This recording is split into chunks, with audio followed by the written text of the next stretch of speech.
36-yard line, and Jake Locker will bring his offense out onto the field. The junior out of Ferndale, Washington, 6'3", 226 pounds. You see some of his impressive numbers. Of course, a change in offensive philosophy this year. He has made a nice adjustment, getting more comfortable in the pocket, but the threat of the legs still very much there. Yeah, he's still very much a threat anytime he has the football in his hand of running it and making something great happen, but it has been his improvement throwing the football that's helped his team to improve. Locker on first down, rolling to his right, an open target, and the ball is dropped by Jermaine Kearse. Kearse has become a very popular target for Jake Locker. As you take a look at the Husky offensive line, Drew Schaefer has moved in at left tackle recently. Ben Osai, who started at left tackle, goes to left guard. Some very talented, skilled players: Kearse, Johnson, Aguilar, Cavario, Middleton, and Polk, the running back who could reach 1,000 yards tonight. You look at Jermaine Kearse, who in the last 2 ball games has 4 touchdown receptions.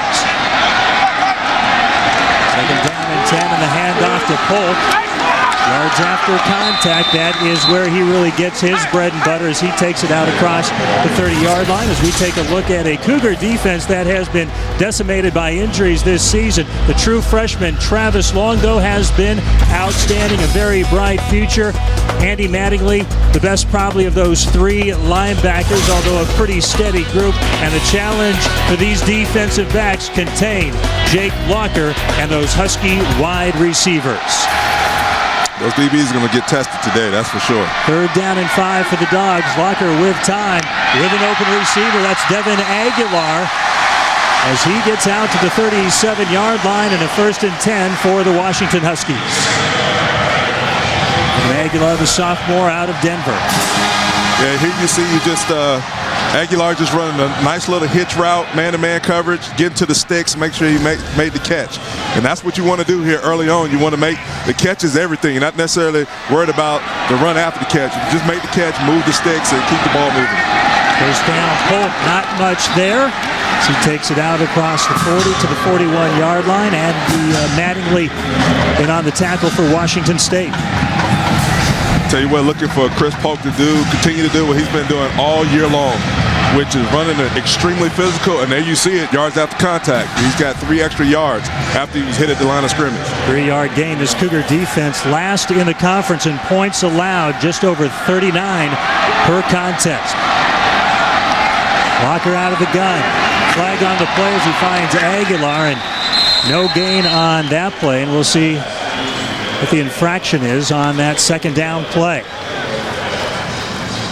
Not only do the Cougars allow 39 per game last in the conference, they're last in the conference in run defense, pass defense, and total defense. Personal foul on the offense. That's a 15-yard penalty. Repeat the down.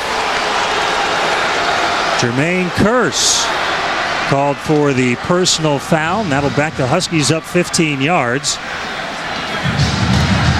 That's definitely not something as a head coach that you want to see, especially early on in the football game. Jermaine Kearse, that first pass by Jake Locker, dropped it, left the ball on the ground, then that time getting a personal foul. Make sure that he gets his head in the game, because they're going to need him to make some big plays out there if they're going to have a chance to win. So that brings up second down and 22 for the Huskies from their own 26-yard line. 4 wide receivers for Locker, 3 to his left, and Polk in the backfield. Kearse out to the 30 and dropped right around the 31. Myron Beck, tight end, in on the play. Chima Wachiku also in on the stop for Washington State, and Mike Ledgerwood. Let's take a listen to this.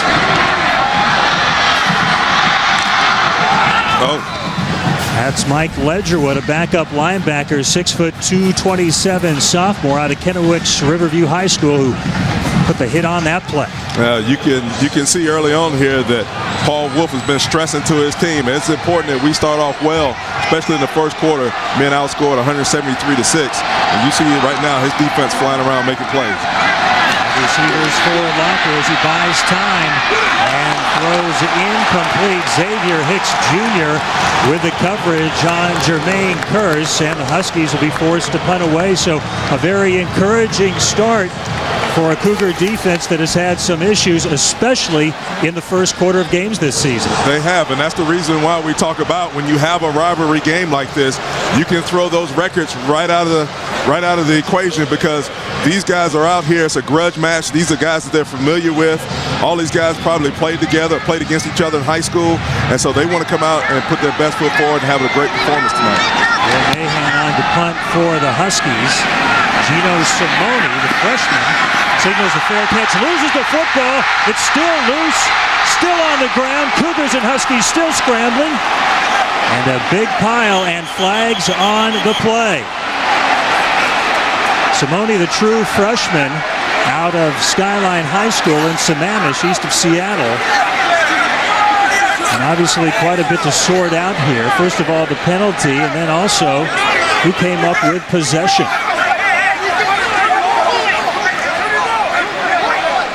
Washington State possession. And a huge break for the Cougars. That could have been disaster as Simone dropped that football.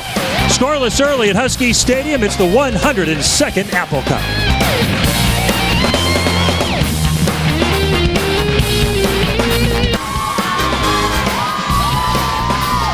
Avatar, a James Cameron movie event, showcases the Apple Cup on FSN. Avatar in theaters December 18th. Penalty against the Huskies as we take a look. Gino Simone signaling for the fair catch. And it's Jordan Polk getting too close to Simone. So interference on Polk as the players chase down the football. And with that penalty, it will be Washington State football at the Cougar 42-yard line. As you take a look at the seniors starting this contest, Kevin Lapina, 6'3", 241, out of Pleasanton, California. Modest numbers this year. He's played. Marshall Lobestall, who's the backup today, has also gotten some playing time. And a true freshman, Jeff Toole, who is listed as third on the depth chart today. But it is Lapina to lead this Cougar offense on its first possession. And Lapina changing the play at the line of scrimmage. Dwight Tardy, senior tailback. And a gain of 1 for Tardy as we take a look at the Washington State Cougars starting lineup. The offensive line decimated by injury. Guys in and out all season long. The best of the bunch, Kenny Alfred. He'll be playing in the East-West Shrine game, the center. And they're your skill folks. Tardy out of the backfield, number 31. He will be the first Cougar in history to be the team's leading rusher 4 consecutive years. Also receivers, Gino Simone, Jeffrey Solomon, and very talented Jared Carstetter, a sophomore out of Ferris High School in Spokane. He is a big target for this Cougar offense. Pitch to Tardy. Not a lot going on there as Court Dennison was the first dog, I believe, to get to Tardy. We take a look at the UW defense up front. Daniel Teo Nessheim. The best of that group, Cameron Elisar, has been bothered by neck stingers this year. Donald Butler, one of the top linebackers in the Pac-10. And Desmond Trufant, a true freshman. There he is, number 6. Of course, his brother Marcus made a name for himself as a Washington State Cougar. 3rd down and 8. Lapina feeling some heat.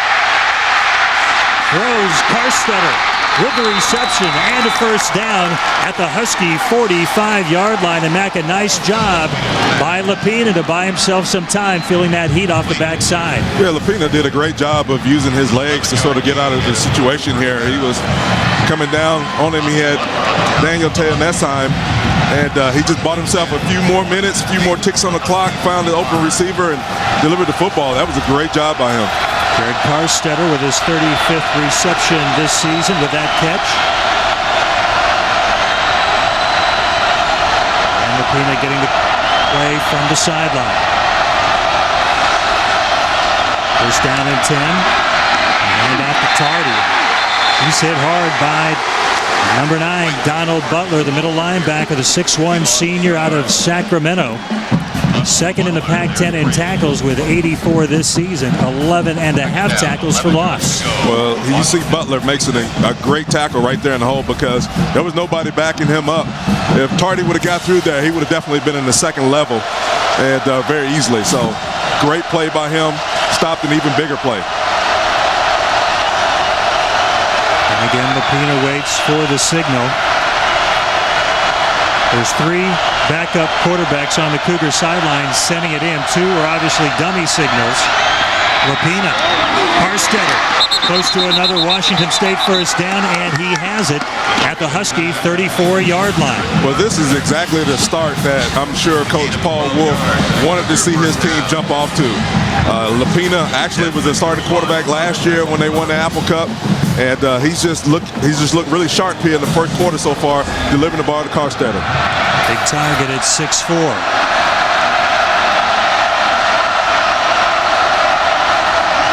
Paul Wolf looking to go to 2-0 in this Apple Cup rivalry as a head coach. Trips left for Lapina. And a little trickery. Back to Lapina from Tardy. The deep throw by Lapina. An open Cougar, and it's incomplete off the hands of Gino Simone. Well-executed play with the exception of the most important part right at the end. You got to catch the football, and you got to deliver. I mean, this was just a great play. They got it set up perfectly. Tardy throws it back to Lapina. Lapina throws it to a wide open receiver in the end zone, and you got to find a way to come up with that catch, Tom. I don't care what you got to do. If you got to dive for it, keep running, don't misjudge the ball, whatever. It's plays like that can get you beat, and you end up wondering about it at the end of the game. Would have been huge for the Cougars in this contest. Second down and 10 at the Washington 34.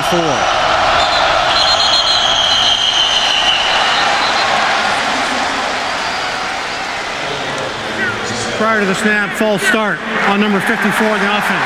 A 5-yard penalty, first down. So a procedure call against the Cougars. Paul Wolf's team will back it up 5 yards. Yeah, that was Zach Williams that time. I think got a little jumpy in there, holding it in there. The crowd noise could be a factor today for Washington State. You got an almost packed house here in Husky Stadium, and they're doing everything they can to help their team get a win. Jason Stiles, our on-field analyst. Jason, an encouraging start so far for Washington State. Well, an encouraging start, but I think that last penalty is illustrative of when teams are struggling, they end up shooting themselves in the foot when good things are happening. The Huskies did it in their first drive on a big penalty, and we'll have to see if the Cougars can recover from that. The swing pass to Tardy. Mason Foster has him wrapped up and forces him out of bounds at the 35-yard line. One of the things that the Cougars are going to have to do here today, guys, is establish a run.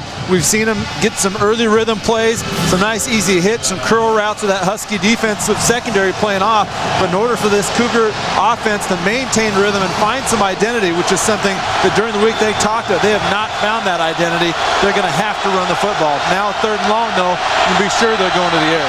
Tardy out, LeGuan amidst number 34 in for Washington State on 3rd and 11. Play clock down to 4.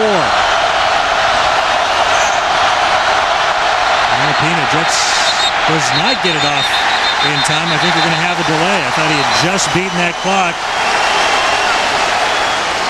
Prior to the snap, timeout, Washington State, number 1. Timeout taken by Paul Wolf. I thought he was concerned, apparently, about where that play clock was headed, and maybe they were looking at another 5-yard penalty. Cougars trying to keep the drive alive here in the first quarter.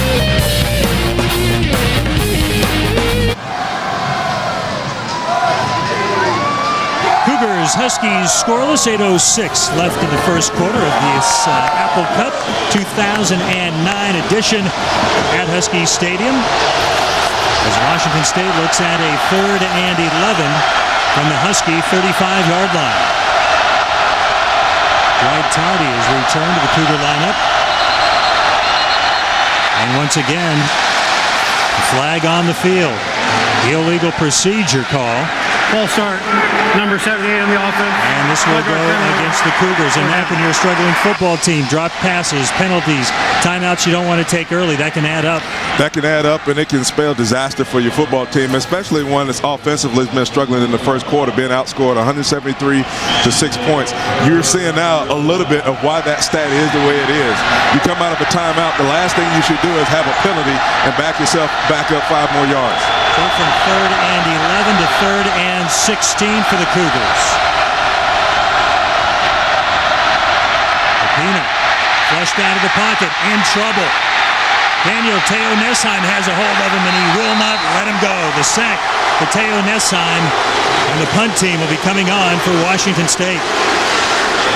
Yeah, I tell you what, that defensive line was definitely coming off the ball on that one. Here you see those guys are just collapsing the pocket. There is no way for Lapina to stand in there and look for an open receiver, and he has to start scrambling for his life, and he doesn't have the ability, importantly, to look down the field to find an open receiver because he's scrambling. 7.5 sacks for Daniel Teo Nessheim as Reed Forrest comes on to punt for the Cougars. Average is just over 43 per punt. And that ball is fielded nicely inside the 5-yard line. Cut on the run by Jeffrey Solomon. College football on FSN is brought to you by Sterling Savings Bank, now more than ever. By the Emerald Queen Hotel and Casino, the entertainment capital of the Northwest. By Dairy Queen, for a limited time at DQ, enjoy a double cheeseburger combo basket for just $3.99. And by Widmer, Ordinary Brothers, Extraordinary Beer. So Jake Locker and the Husky offense out for their second possession here in the first quarter, operating from their own 5-yard line. Chris Polk up the middle and a gain of about 4 yards. Guys, something to look for as this game continues to develop is watch how often the Cougars are changing their defensive front. Early on this season, they were healthy. They're a 4-3 football team, but due to injuries and a number of other circumstances, they've had to switch to a 3-man front. And quite frankly, if you don't have the personnel to run a 3-man front, it's really tough to be a good run-stopping defense. Mac, I'm sure you faced that 3-4 a number of times, and if they don't have that nose guard to be able to control both A-gaps, that offense is going to go right after you. No, I tell you what, as an offensive player, you love to play against a 30 team because you got ready-made gaps in there over those guards, and it's easier to run the football. Once again, Chris Polk right up the gut, and Jason, he found a pretty good gap there as he gets a Husky first down. No question about it. You know, one of the things that running the football does, you get one successive play that goes well, then another one, you start to get that momentum. You put the defense on their heels a little bit, and that offensive line, just like every other player on the field, they like to collectively find a rhythm. 2 good run plays for the Huskies here on their second series of the game. And first down and 10, Locker with 2 wide receivers to the right. Hand off to Polk, and not much there as he's ridden down by the true freshman Travis Long, 6'4", 247, out of Gonzaga Prep. 6.5 tackles for loss this season and 2 sacks. And this is a young man they are really high on. Yeah, I asked Coach Wolf if there was anybody on that defense where you said if I had 11 more guys or 22 more guys like this, we would be just fine. I said, who is that guy? He said Travis Long, the true freshman. And so it's good to see him out there making plays, and he's doing some great things on defense. 3-yard gain for Polk. 2nd down and 7. Locker with the pump. And Paul Homer, the fullback, with a short gain.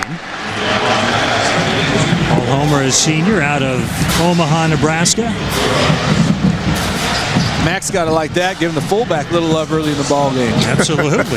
Let's take a look at our Les Schwab League leaders. And when you talk about total offense in the Pac-10, it is number 10, Jake Locker, leading the way, just over 257 yards per contest. 3rd down and 4 for the Huskies. Locker with 3 receivers to his left. Swings it out to Polk. Gets a block, gets the first down and more. He's brought down near the 38-yard line. Mike Ledgerwood with the tackle for the Cougars.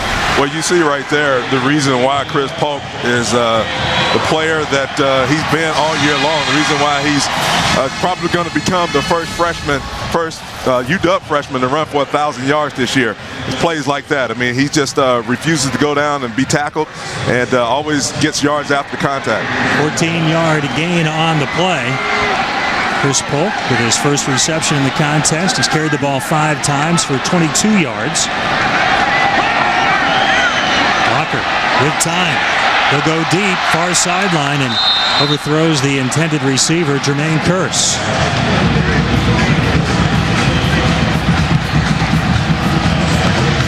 Today's 1st and 10 marker is brought to you by the Emerald Queen Hotel and Casino. Jason, do you have a feel right now for what this Husky offense is trying to get accomplished? Well, it looks like early on, obviously they want to get Chris Polk going, but they're loosening up that secondary. This is a secondary that has had a lot of injuries and had a lot of youth playing out there. So the Huskies trying to take a shot downfield with one of the strengths of their team, and they were not successful. Second down and 10. Polk trying to find some room, and not much there. Chima Wachiku coming up from his strong safety spot to make the initial contact on Polk.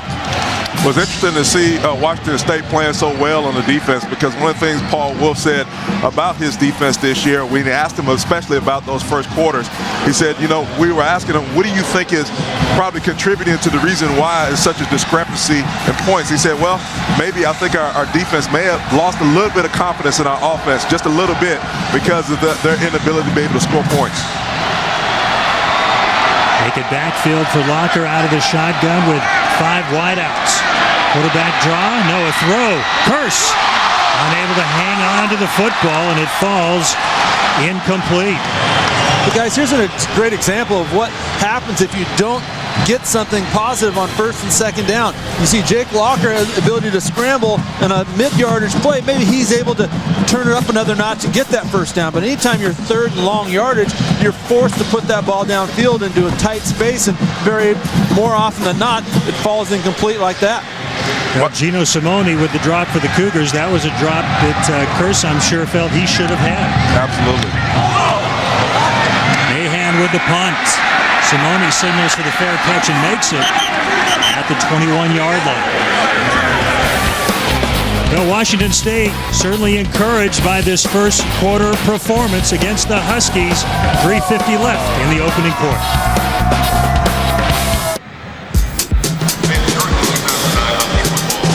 .350 left in the opening quarter. Washington State and Washington scoreless here at Huskies Stadium. I'll tell you what, you want to talk about for the most part, a competitive decade of football in this rivalry. Take a look at those scores. Don't look at that first one from 2000. Right. You can ignore that one. But the rest of them, a good example of how these teams really get after each other. And the Washington Huskies come into this game as a 24.5-point favorite. But it hasn't looked that way so far, Matt. No, and I think with a rivalry, you have to throw those things out of the window. I mean, that's the reason why I don't know how they were a 24-point favorite, because these teams know each other so well. These players are used to playing against each other in high school, and they've been around each other, grew up together at different junctures, and so for them to be that much of a discrepancy in the point total, I don't even understand that. And they're keeping the football. Pick up a yard, maybe 2, as he faked the handoff to Tardy. Kevin Lapina can run the football pretty well. Not Jake Locker-esque, but again, he has the capability of busting some pretty good runs out of that quarterback position. Well, it's just really hard when they make you one-dimensional, when all you can do is throw the football. The defense can just think totally different than they would if you were more two-dimensional and you had a running game that could threaten. Gain of 2 brings up 2nd down and 8. And there you see what goes on before every play with the backup quarterbacks, all 3 sending in signals, but of course Lapina knows which one to get the play from. Carstetter with the drop. And that would have been a Washington State 1st down.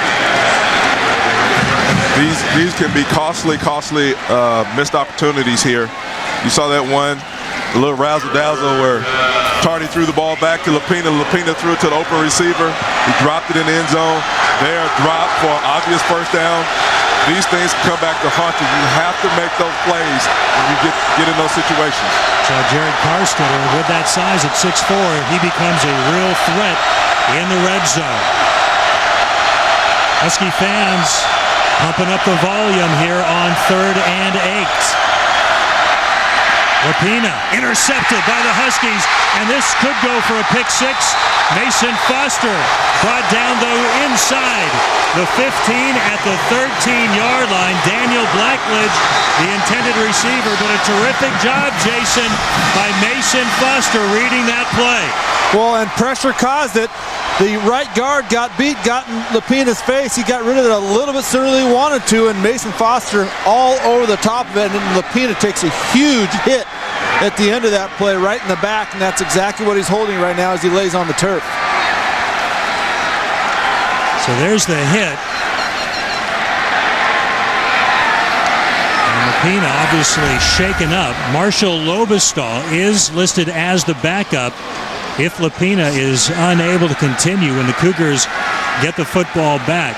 That pass, by the way, was intended for Gino Simone. It was Blackledge who made the tackle, preventing Foster from getting into the end zone. And everybody, of course, remembers maybe the definitive play for this Husky team this year, and that was the ball off the foot of Arizona's DeLaShawn Dean that Mason Foster picked off and went for the distance in a critical play here in a win over Arizona. As you look at Marshall Lobestall beginning to warm up, 6'3", 214, redshirt sophomore out of Oak Harbor High School. Yeah, Mason Foster is making a name for himself as a big play. A big playmaker on that defense. I mean, he's gotten timely interceptions and fumble recoveries, and really turned the tide for his team. So it's good to see him out there making plays once again. Hate to see that with Lapina. You never want to see a player laying out there on the field, and that's been one of the things, one of the Achilles heels for Washington State this year, is that they've had a number of people, even quarterbacks, that have gone down with injuries. Here's what he's favoring, maybe his right shoulder, right side. That's where he took the hit. And we hope the senior has a chance to return to this football game. Locker on 1st down and 10. Into the end zone, overthrows the intended receiver, Chris Polk. Well, I think he had him open, but it was for a short period. I think the best thing Jake Locker did on that play was overthrow him, because that might have been a pick going the other way. Boy, guys, and I'm standing right down here on the field. That's just a touch ball Jake's got to have. He didn't even give him a chance. I mean, the ball landed 4 yards out of bounds. You throw that even just a little bit inside, let Chris run to it, you've got yourself 6. 2nd down and 10. The pitch to Polk. And the play strung out. Nice job that time defensively for Washington State by Anthony Lorenzi, a 6'3", 290 redshirt freshman. You can see what the major issue has been for this Cougar team in the first quarter. Complete domination by the opposition, 173-6. They've been outscored in first quarters this year, roughly 15-0 on average per game. And that's very difficult to overcome. Your game plan, your desire to want to run the football usually goes out the door rather quickly. 3rd and 10 for the Huskies. Walker with time, with an open target at the 6, and nothing more there for Paul Homer. Myron Beck with the tackle for the Cougars. Well, you see Paul Homer there. I mean, being a fullback, you got to make a little nifty move. He's going to have to make a guy miss in order to at least get the 1st down, let alone the touchdown. But this is something that Washington State early on in the year did really well. Early in the season, the team led the Pac-10 in red zone defense, and so you see them being able to stiffen up and to keep the Huskies out of the end zone this time. Eric Folk on for the 24-yard field goal attempt. And it is good. Folk now 6 for 6 on field goal tries this season between 20 and 29 yards as the Huskies strike first with 1:38 left here in the first quarter. FSN presents a Sunday College Hoops quadruple header, beginning with the championship game in the Great Alaska Shootout. Cougars involved in that. They'll be taking on San Diego, plus Nebraska battles USC, and the 11th ranked Tar Heels take on Nevada. The day rounds out from Seattle as 14th ranked Washington hosts the Montana Grizzlies. Coverage tips off tomorrow at 11:30 on FSN and FSN HD. So you can get your hoops filled tomorrow. We got football for you here this evening from Seattle, the 102nd Apple Cup and the Washington Huskies with a 3-point lead, 3-0, as we are inside of 2 minutes left in this opening quarter. Paul Whipple's got to feel very good about that series, though, because typically after you throw an interception down here in the other team's red zone, and to keep the team from getting 7, to hold them to 3 points, that was a great accomplishment for them. As I look down on the Cougar bench, Kevin Lapina without his helmet sitting down. So it looks like Marshall Lobestal will be on the field. Kickoff fielded around the 17 and brought out near the 30-yard line. And let's connect with Jen Mueller and get maybe the latest on Mr. Lapina. Jen?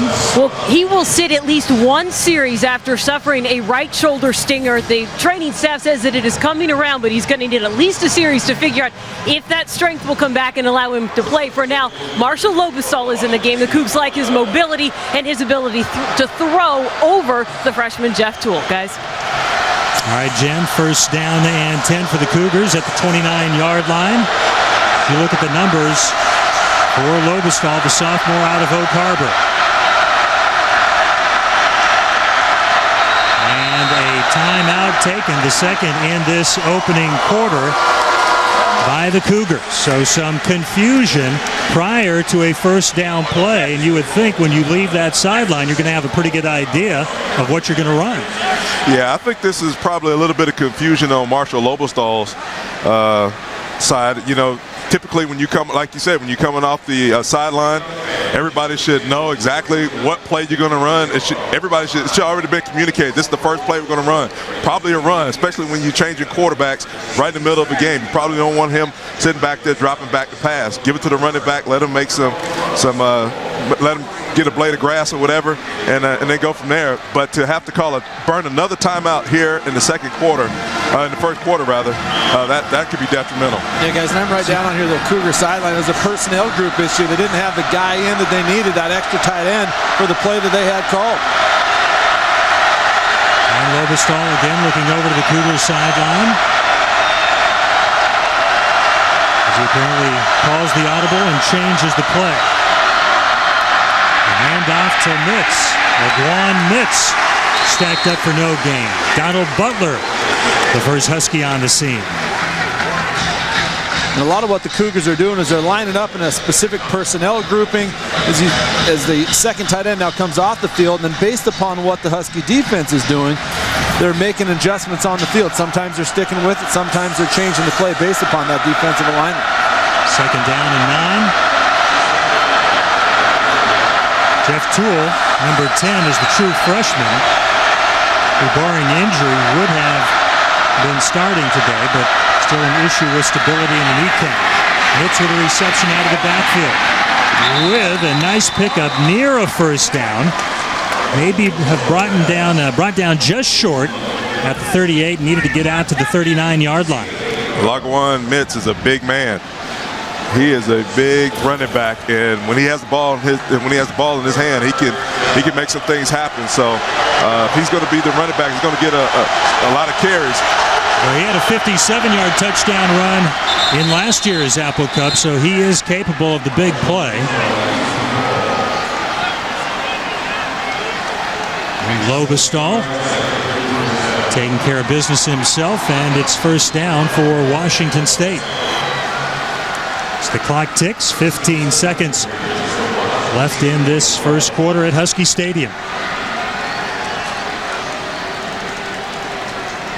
And it looks like Cougars will be content.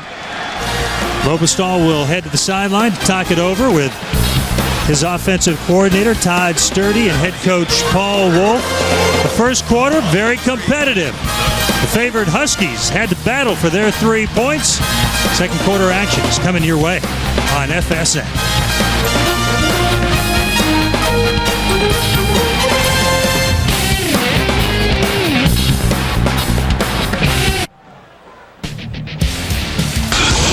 Welcome back to Husky Stadium in Seattle, the 102nd Apple Cup, as we get ready for the second quarter. A Husky lead of 3-0 over the Cougars. And Matt, considering how first quarters have gone this season for Washington State, even though they're trailing, that may have been their best first quarter of the season. No question. I mean, they're only down by 3 points, and they could have been down by 7. And yet they're on the road. They're in a hostile environment. They don't have a lot of fans here necessarily. And so for these guys to still be in it at this point is great. And, Jason, that can only give the Cougars confidence, even though they came in as heavy underdogs. The longer you let these guys hang around, the more they're going to believe. I agree. I think first quarter has missed opportunities on both sides with the trick play for the Cougars and the missed touchdown pass by Jake Locker. Robestall deep. And the ball batted away by Nate Williams, the intended receiver for the Cougars on that play. Let's take another look at it. It was Jeffrey Solomon. Yeah, he kind of threw it up a little bit. Great play by the safety just to get his hand up and distract just a little bit. And Adam Long, the cornerback, had good coverage as well that time on Solomon, and no running room for Mitz whatsoever. Teo Nessheim leading the Husky tacklers on that play.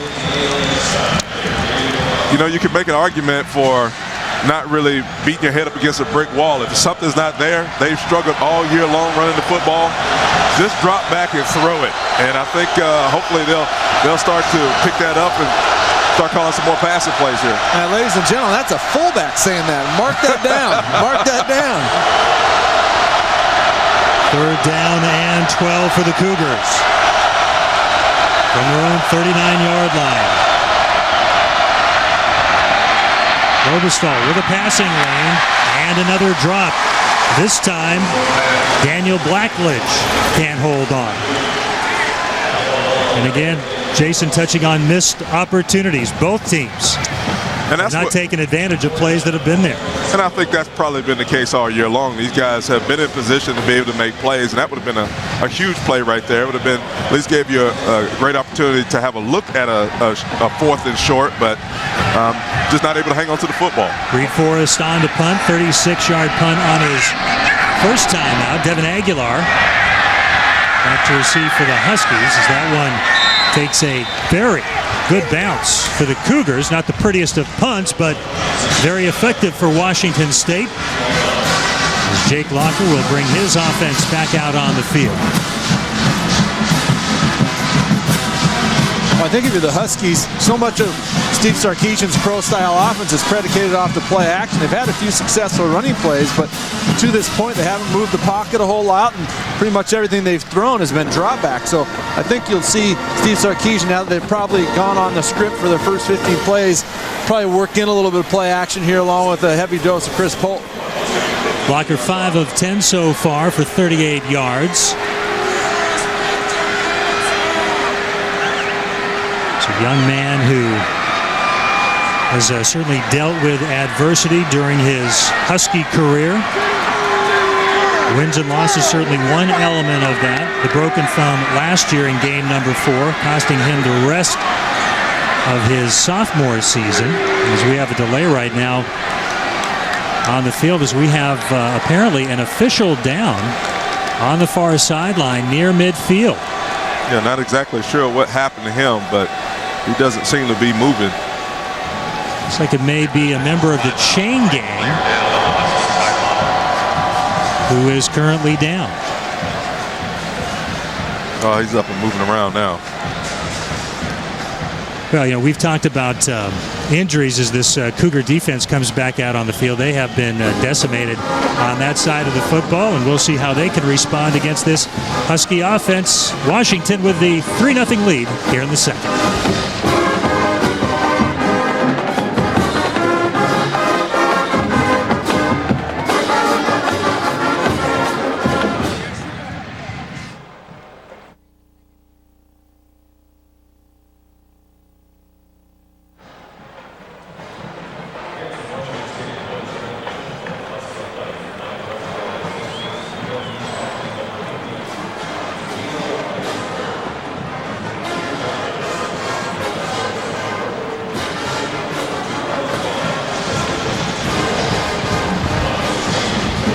And we are still in a delay situation here at Husky Stadium due to an injury suffered, we believe, by one of the members of the chain gang on the far sideline, the Husky sideline, as you take a look at members of the Husky offense getting ready to head back out on the field. They will have the football 1st and 10 at the 15-yard line following a Cougar punt.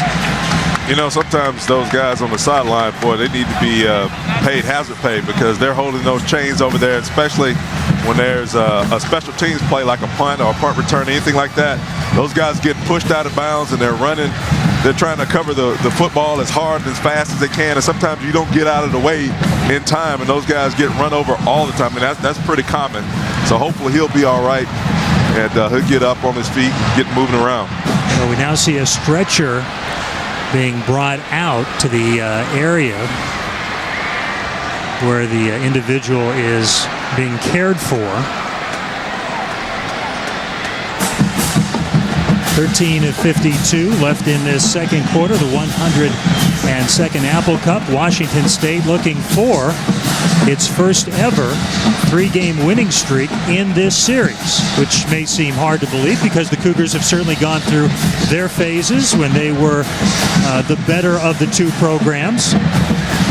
So that is the goal today, and if they get that done today, they would also make it 5 wins in the last 6 Apple Cups. Yeah, that's pretty remarkable, and I'm sure that's probably on the mind of every single one of those players out there on that field, especially for the Washington State guys, knowing that they came into this game underdogs and 24-point underdogs. I'm sure that probably feels like a slap in the face to them. They felt like they're probably a better football team than that.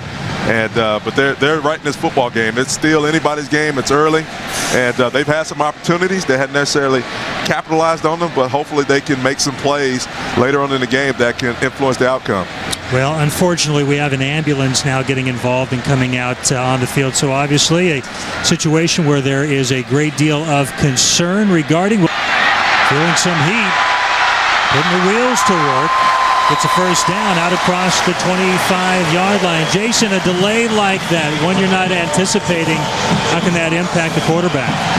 Well, I think if any one team has momentum, it can certainly thwart that, but neither one of these teams has been getting out of their own way in the first quarter. So I think it basically just resets this ball game, allows them to start over. And you saw that first play coming out of there. We talked about Steve Sarkisian implementing a little bit of play action to open things up, and that's exactly what it is on first down. 11-yard run by Jake Locker before Andy Mattingly brought him down.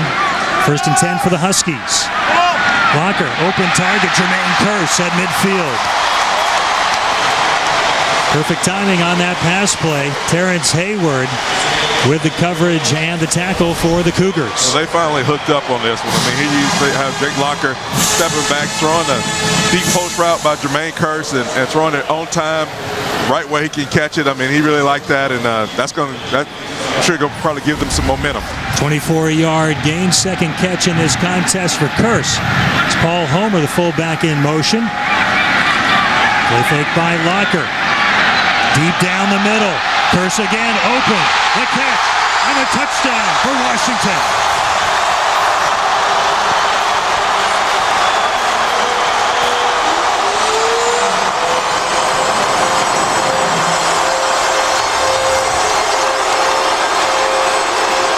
Make it 5 touchdowns over a 3-game span for Jermaine Kearse, who's become Jake Locker's favorite target. I'll tell you what, Jake Locker throws this ball absolutely perfect.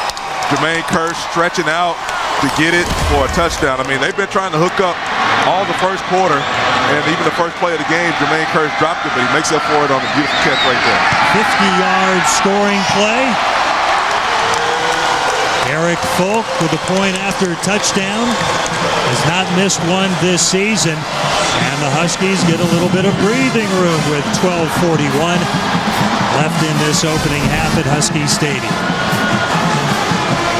Play fake by Locker. And just a nice comfort level in the pocket, Mac. That is. And I tell you what also helped to set that play up is at least the Huskies have somewhat of a running attack.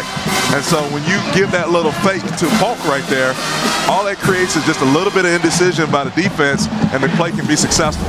Well, let's not forget, guys, the Cougars have been really hampered by injury in that secondary, so they've got some guys running around back there that some of them are really aggressive against the run and others are inexperienced. And when you have a play action and they're going downfield against you, neither one of those are very good combinations. And credit a very experienced combination in Jake Locker and Jermaine Kearse for hooking up now 2 times in a row for that big score. And that was Terrence Hayward. Hayward beating on that play. He's a redshirt freshman out of Carson, California. But to magnify your point, before the Oregon State game just over a week ago, they had to take a wide receiver and convert him to one of the safety spots 2 days before that game. And we turned out near the 30-yard line by James Tardy. And Washington State will have the ball, first down and 10. This is a big point of emphasis for the Cougars all season long. Sometimes they've done well with it, sometimes not so well with their ability to respond to adverse situations. They're on the road, it's the Apple Cup. The Huskies just go downtown for the scores. You see Jake Locker unleash one downtown. Now can the Cougar offense respond in a hostile environment and stay on the field for more than 3 plays? As we took a look at our Polaris hardest working player of the game, special stuff from Jake Locker, that man, Jermaine Kearse. Marshall Lobestall continues at quarterback for the Cougars, first down and 10, and he overthrows his intended receiver, Daniel Blackledge.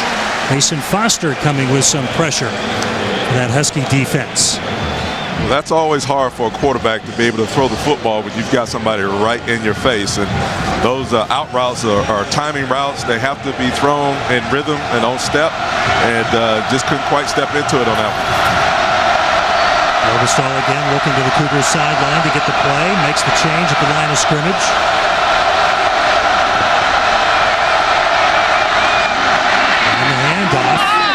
To Nitz.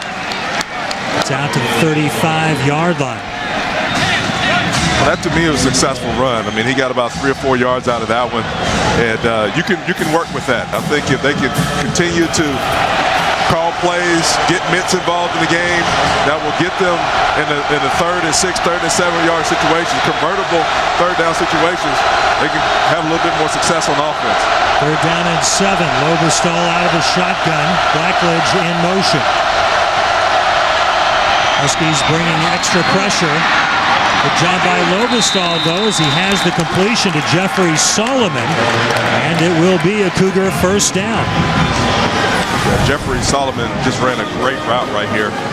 Here you see defensive back just sort of giving them room. He makes the catch and then turns and gets a couple of extra yards. Great job of just moving the chain. 12-yard gain on that play. Today's 1st and 10 marker is brought to you by the Emerald Queen Hotel and Casino. Cougars at their own 46-yard line.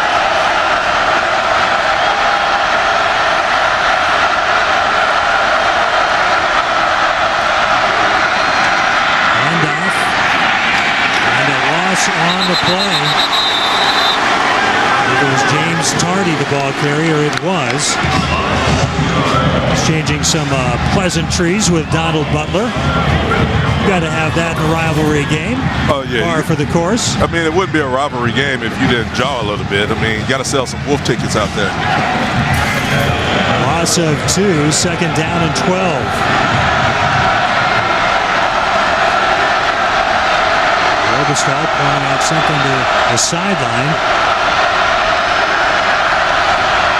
Play clock at 10 seconds.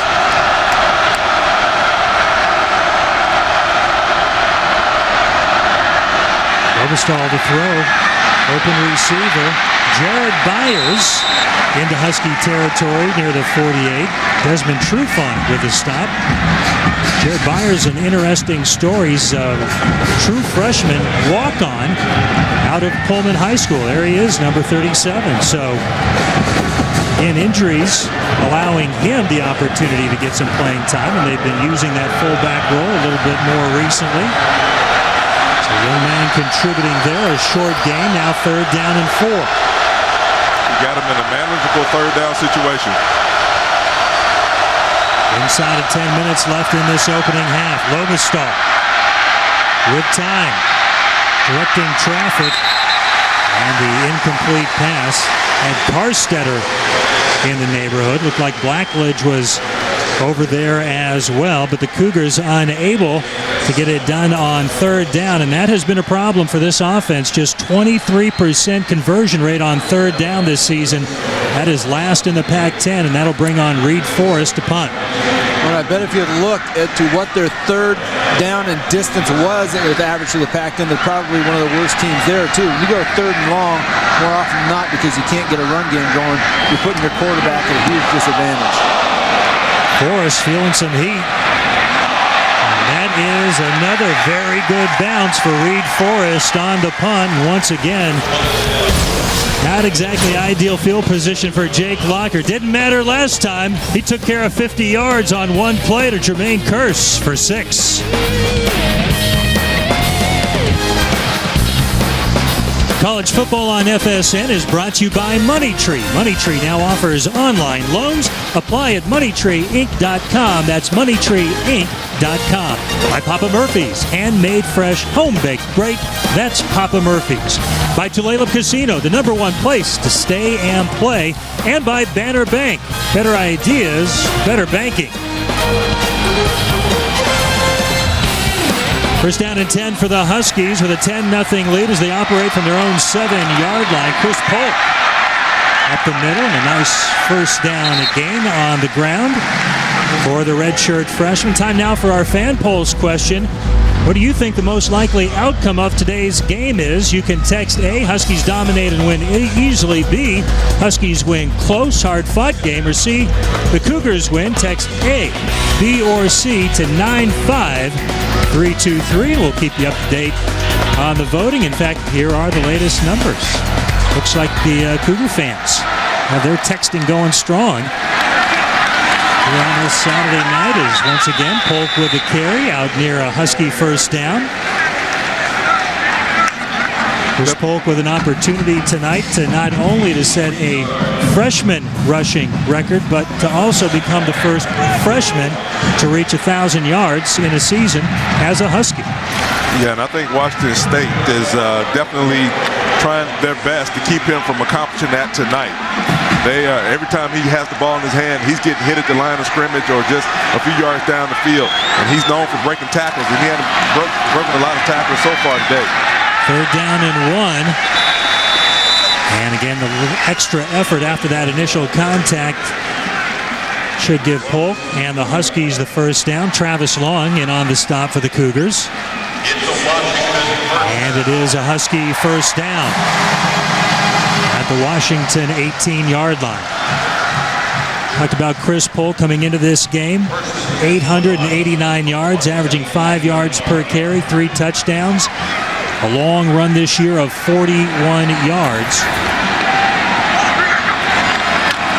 And he's being put to work here in the second quarter.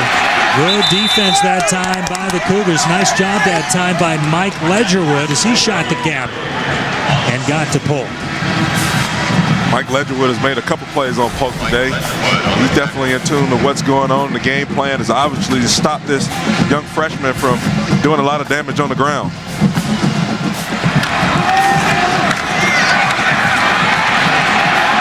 We have a nice containment by that Cougar defense. Chris Polk, 11 carries, 31 yards. As we look at 7:15 left on the clock here in the second quarter at Husky Stadium. Locker locking in on his target that time, Jermaine Kearse, and good coverage by Air Justin for Washington State. The 5'11 sophomore out of Van Nuys, California, was right there with Jermaine. Yeah, everybody thought that Justin maybe was just a little too tight right there. But I don't know. It looked like a clean call. Tell you what, guys, a good no call. Yeah, I agree with you, Mac. And the Cougar defensive staff, Chris Ball, showing a lot of confidence in their young corner, Eric Justin. Certainly one of the strengths of this Washington offense is their receiving core. Big, tall receiver like Jermaine Kearse. He gets inside of that, and he goes to the house. But give credit to Justin. Great coverage. Third down and 12 for the Huskies. Harper feeling some heat, and he'll go down. Casey Hamlin taken down to Jake Locker. Nice play by number 96 for the Cougars.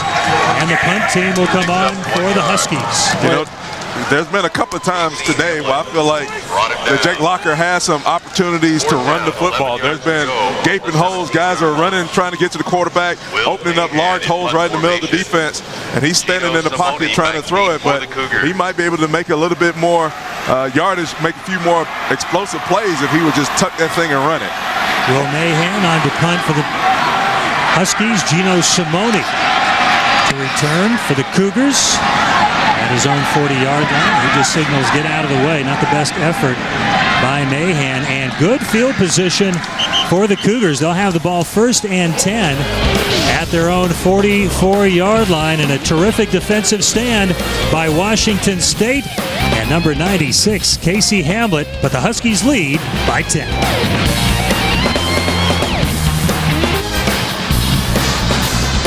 College football on FSN is brought to you by Widmer, Ordinary Brothers Extraordinary Beer, by Lipitor, and by Jack in the Box, where you can get anything on the menu any time of day.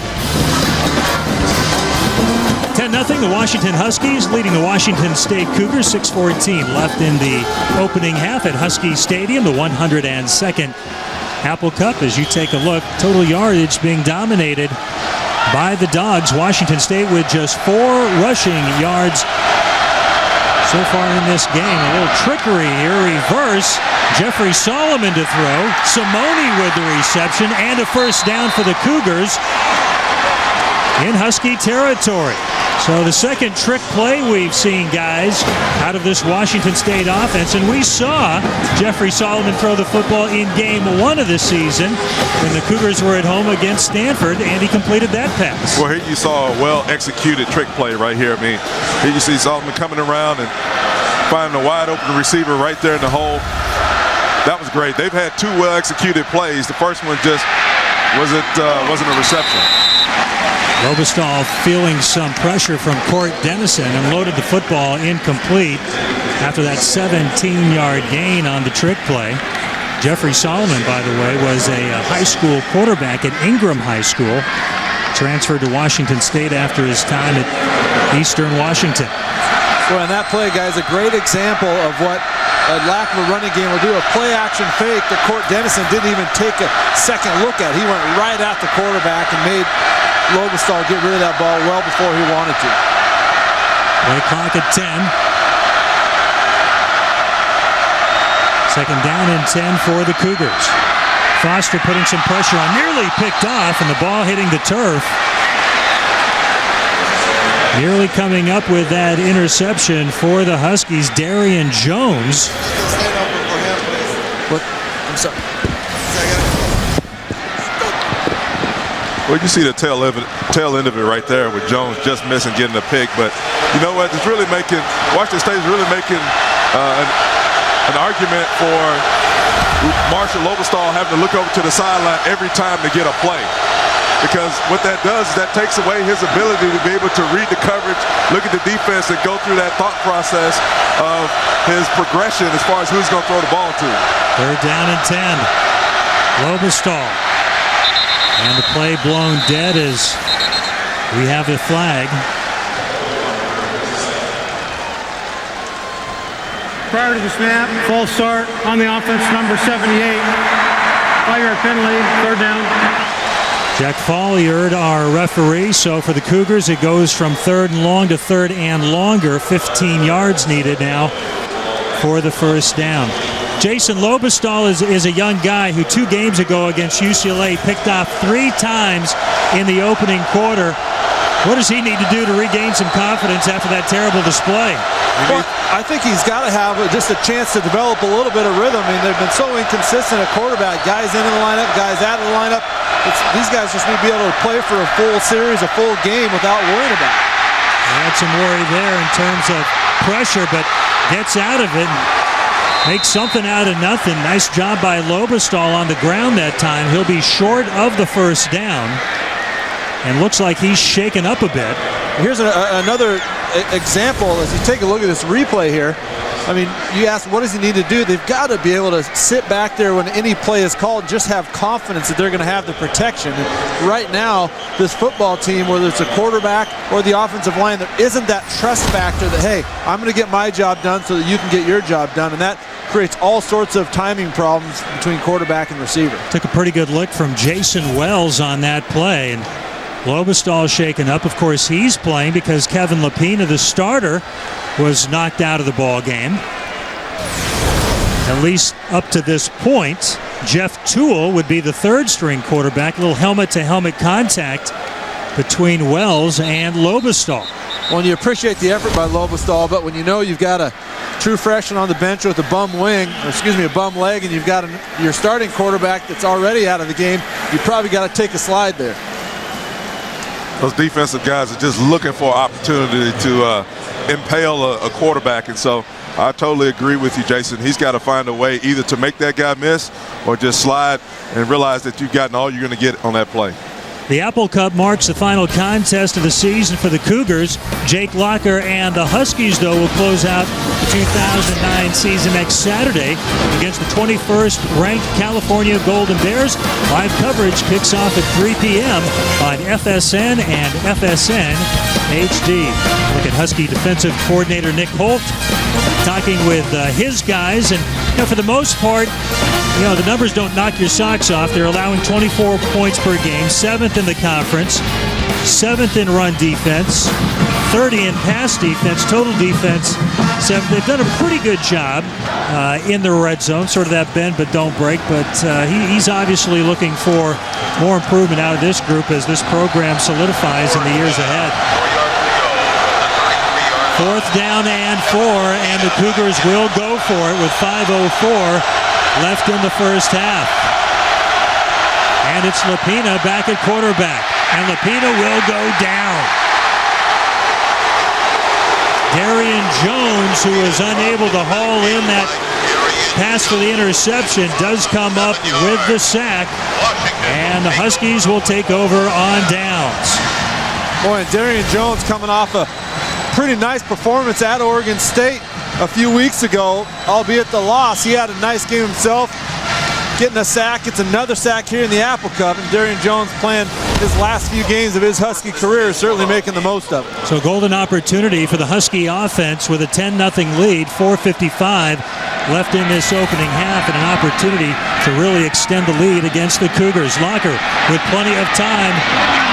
And the catch or an incompletion, ruled incomplete. The intended target, Chris Isbicki, backup tight end for the Huskies. Boy, guys, I'm just surprised Locker is just not sharp tonight at all with his accuracy. And that's one of the things coming into this season that this new coaching staff was going to fix. And so much of it is having your eyes and your feet in sync. And Jake kind of got caught in between steps there and just threw that ball into the ground. And a lot of that is just fundamentals that as a pure athlete, Jake does fantastic things. But as a pure quarterback, I think at times he still shows he's got a long way to go. 7 of 14, no interceptions, 1 touchdown at 50 yards for Jake Locker. On 2nd down, Curse with the reception and the first down at the Cougar 45-yard line. Jason, to follow up on your point, you think Jake sometimes, naturally so because of what he's trying to do differently this year, staying in the pocket more than abandoning the pass play and running. Do you think sometimes he gets caught by overthinking a little bit? Yeah, and I think that comes a lot with Tom and just only being in this system for a year. I mean, a lot of the things just become second nature, that offensive muscle memory in football, he just isn't there yet. And so those things aren't, the thoughts and the reads aren't coming off the top of his head as quickly as they would. And as a result, I don't think he's in as much rhythm or sync as he will be in future games. 14-yard pass play to Curse, who has 4 catches for 94 yards and a touchdown.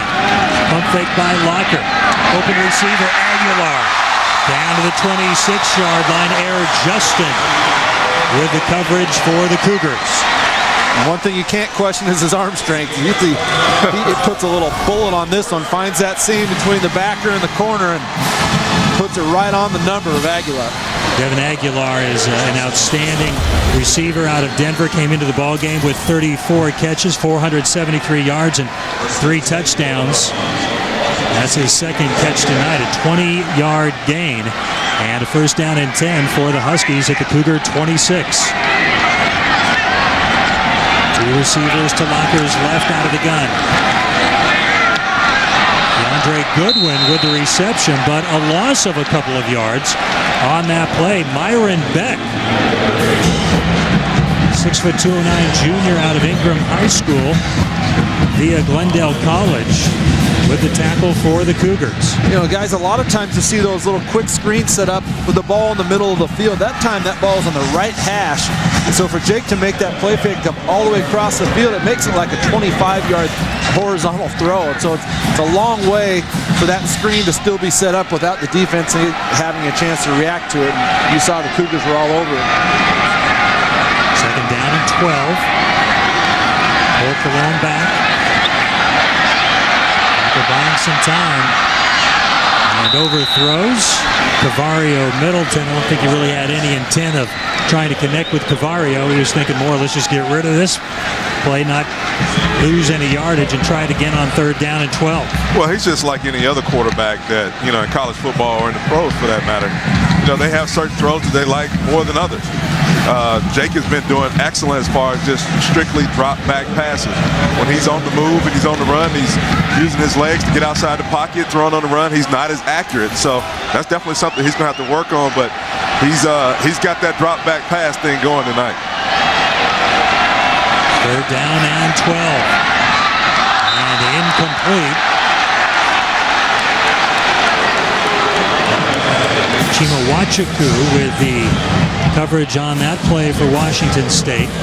James Johnson was the intended receiver for the Huskies. And it'll be Eric Folk on to attempt a field goal of 46 yards. His long this season, 48. And he's connected 3 of 5 between 40 and 49 yards. From 46. It's good. Eric Folk, the sophomore out of Woodland Hills, California, pushes the Husky lead out to 13-0.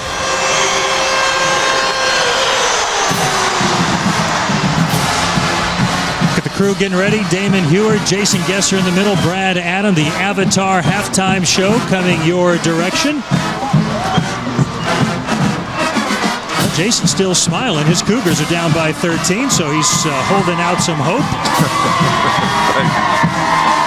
You know, one of the things that Steve Sarkisian said about his offense, though, that he would like for them to improve in, that he wasn't happy with, was their red zone efficiency. And there you saw them in the middle of the field. They moved down with excellent precision. Jake Locker spreading the football around, throwing it accurate, on time, making some great catches, but then they got down close to the red zone, they start bogging down. So that's an area they're going to have to improve on. You don't ever want to look down the road to the next game or anything like that, but going into next year, that's going to have to be a point of emphasis for them. Fan Pulse update, most likely outcome in this contest. Huskies win easily, has moved ahead of Cougars win. You can still text A, B, or C to 95323.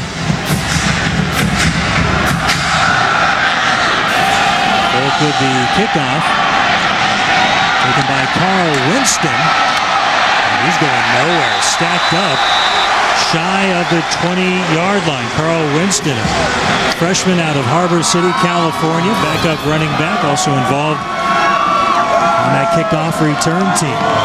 We talked about the youth on both of these teams. Carl Winston, one of 13 freshmen the Cougars have rolled out there this year. And as frustrated as Washington State fans may have been over the course of this season with the lack of results, when you throw that many kids out there, you're bound to have some issues. The exciting part is you talk with anybody on that Washington State staff, and albeit they're not getting the short-term results, they're as excited as heck about the long-term possibilities of these young kids they've got in the program. Lapine, a little swing pass to Mitz, and he can't hold on. Of course, the Huskies will tell you, hey, we have 10 true freshmen we played this year too. Well, that's the. So there's a lot of youth on both these teams. Yeah, it's been a. So in other words, the future looks bright for both of these teams. I mean, you look at them. Even Paul Wolf said that the program looks good. Now you say you're 1-10. What do you mean the program looks good? But it looks good for the future. They're playing all these guys. They're getting experience, and they're going to be able to draw back on this year, next year, and bring in next year a lot of the guys who were hurt this year and had their seasons cut short. Lapina with the pitch. Nothing there for Tardy. He's gang tackled. First Husky there was Darian Jones, number 59, who's having a really strong second quarter of action. Yeah, he's making some great plays. It's really hard for me to imagine you're going to be successful running a kind of option like that into the short side of the field. Well, that you've got to believe. I mean, the option means you're either going to run or you're going to pitch it. You've got to believe there's an option to run it, and with Lapina getting a hit as much as he had in the first half, nobody's going to believe that. And guys, this is an important third down coming up for Washington State.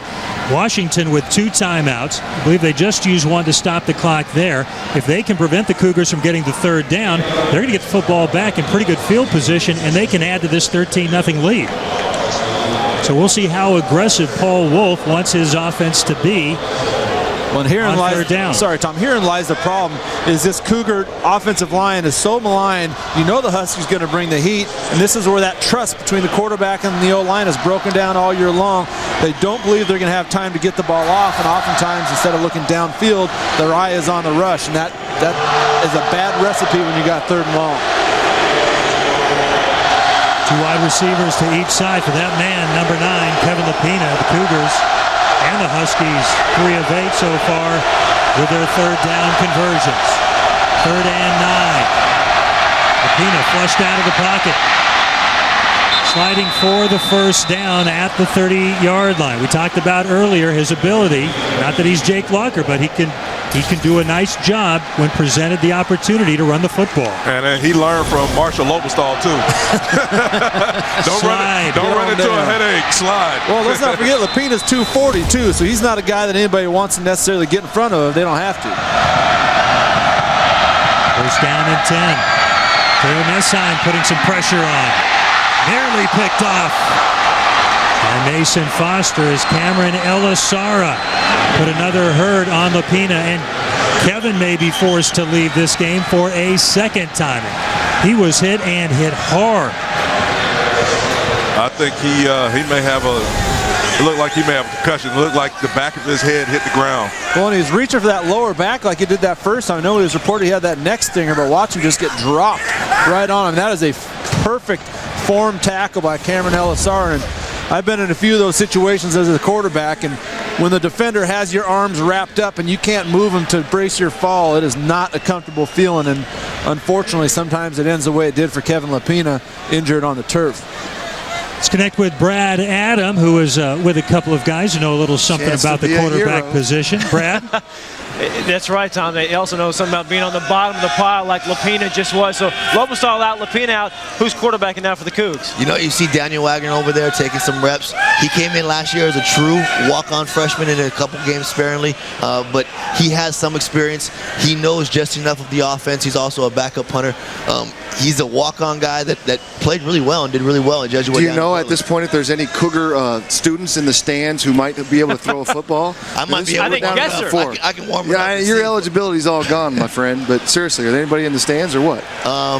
I don't know. That's a great question, you know. Let me ask you, Damon, on UW side, the defense, does it come after this walk-on with everything it's got these next couple of plays? Absolutely. You know, that's why it's so important to save your timeouts. The Cougars blew their timeouts early there in the first quarter, couldn't figure out the play, couldn't get things squared away. We have our timeouts here at the end of the half, have an opportunity to stuff them and hopefully get another score before halftime. It looked like somewhat of a promising drive for the Cougs. They might have gone down to kick maybe a field goal or something, get in with some positive momentum in the halftime. Can they still get it done with this guy at quarterback? No, right now, I mean, after you got that first down run by Lapina, you go and you run the football and you get out. You know, you get out of the half. Your defense is playing great right now. They're stopping them on numerous occasions. Get out, get your guys safe, go into halftime, reevaluate everything, and get out of the half. Because you go and you run the football here, they're not going to take more timeouts. They're just not. So you see Lapina, they're getting up very gingerly, getting helped off the field. It's hard kind of to say. It looks like a knee or an ankle or some type of a leg injury for Lapina. Second time he's been knocked out of this game, and he certainly hates to go out, the senior hates to go out like this with an injury. Anytime, trust me, anytime you get hurt your senior year and you got to leave the game, it sucks. It's not something fun you look forward to or anything like that. It's just part of the football game and part of the situation of, life. So, Damon, how about if you're the walk-on, third string going into today's game, not expecting to play? Now, here you are. You might have to play the entire second half. Well, I know he's a little nervous, but what a thrill for this guy. What a thrill and what an opportunity to make a name for himself, to make history on the biggest stage in Washington, the Apple Cup. So here he has this opportunity. It's still a tight game. It's close enough to where he's going to have a chance. But, boy, this Husky defense looks good today, and I think he's going to struggle. Look good in the home white pants for the first time under 2 minutes to play. We'll be back here with the Avatar halftime show right here outside the stadium. Let's go back inside to Tom and Matt. All right, guys, second down and 10 as Dan Wagner now directs this Cougar offense. Dwight Tardy out near the 37-yard line. That'll bring up third down. Waiting to see if the Huskies decide to take a timeout here. They'll let the clock roll as it ticks away. 1:37 left in this first half. Dan Wagner, 6'2", 210 sophomore out of Jesuit High School in Portland. Third down and 3 for the Cougars. Very difficult circumstance, certainly, for Wagner to come onto the field as you look at him. It's got to be hard looking over to that sideline, trying to wait to get the play. Play clock at 6 seconds. And the handoff to Tardy.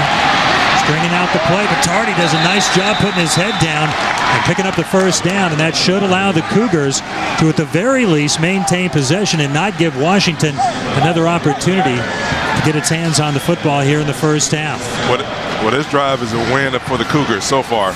They've been able to run the ball more effectively with Tardy back there, just handing the ball off to him, pull both the guard and the tackle around, get somebody in front of him, just make it soft for the big tailback. Well, you guys, I think also when you see both your first and second string quarterbacks go out from taking hits, you got to take a little onus on yourself, you're the offensive line, and start getting after it a little bit. And I think you certainly see a little fire lit under all these guys those last two runs.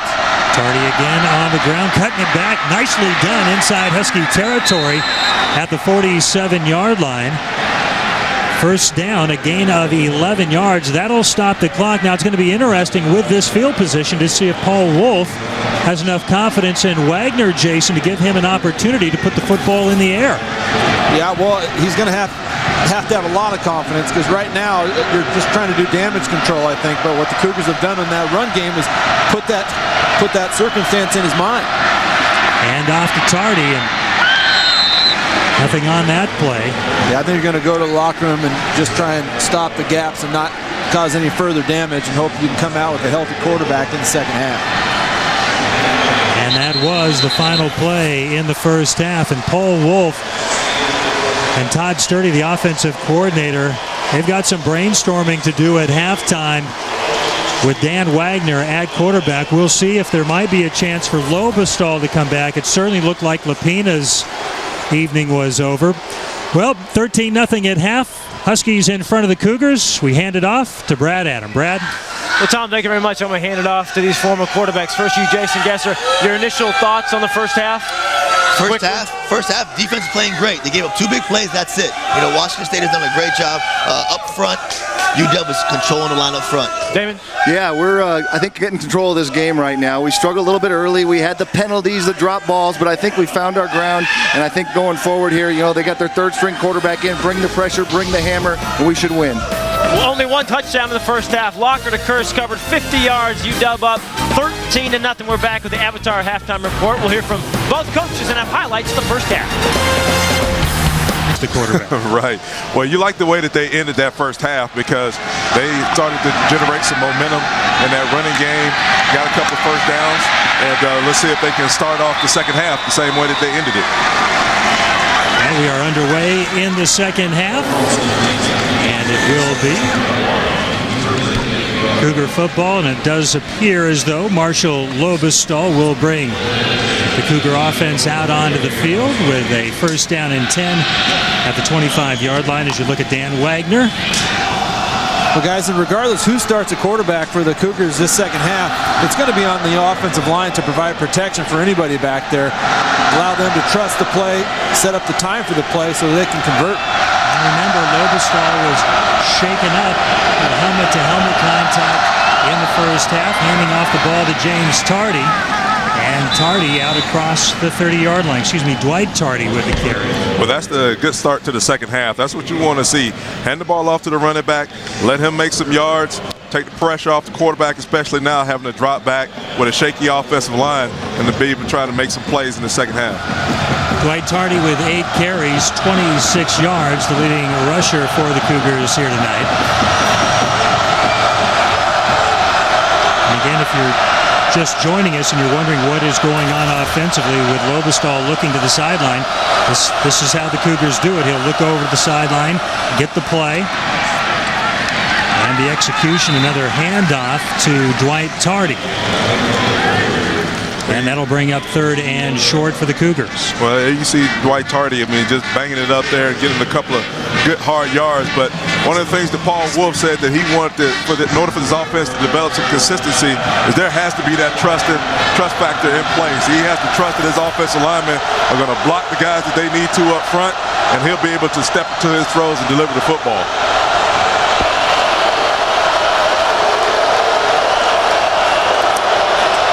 You see the backup quarterbacks along with offensive coordinator Todd Sturdy grouped together on the sideline on 3rd down and 3. Lobostal nearly picked off Adam Long with terrific coverage, and that throw to the sideline. I referred earlier to Lobostal's nightmarish performance a couple of weeks ago against UCLA.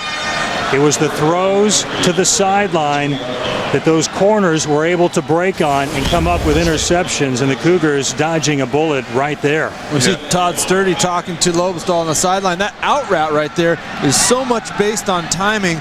Lobostal started on the opposite side of the field. By the time he came back, the receiver was well out of his break already, and that gave Long a chance to break on the route and be in position for an interception.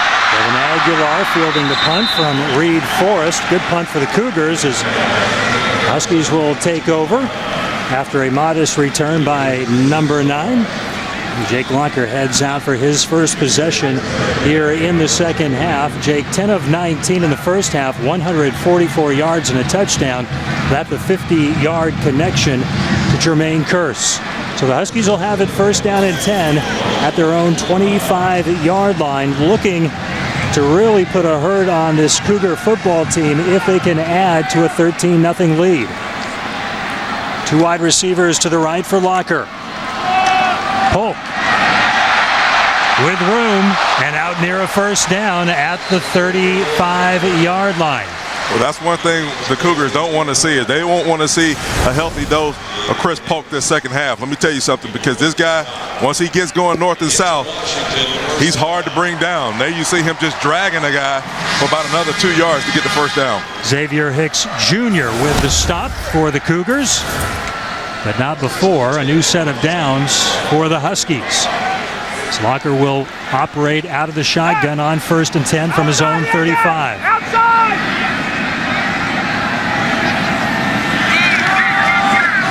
Over the middle, Cavario Middleton with the reception. Mike Ledgerwood with the tackle.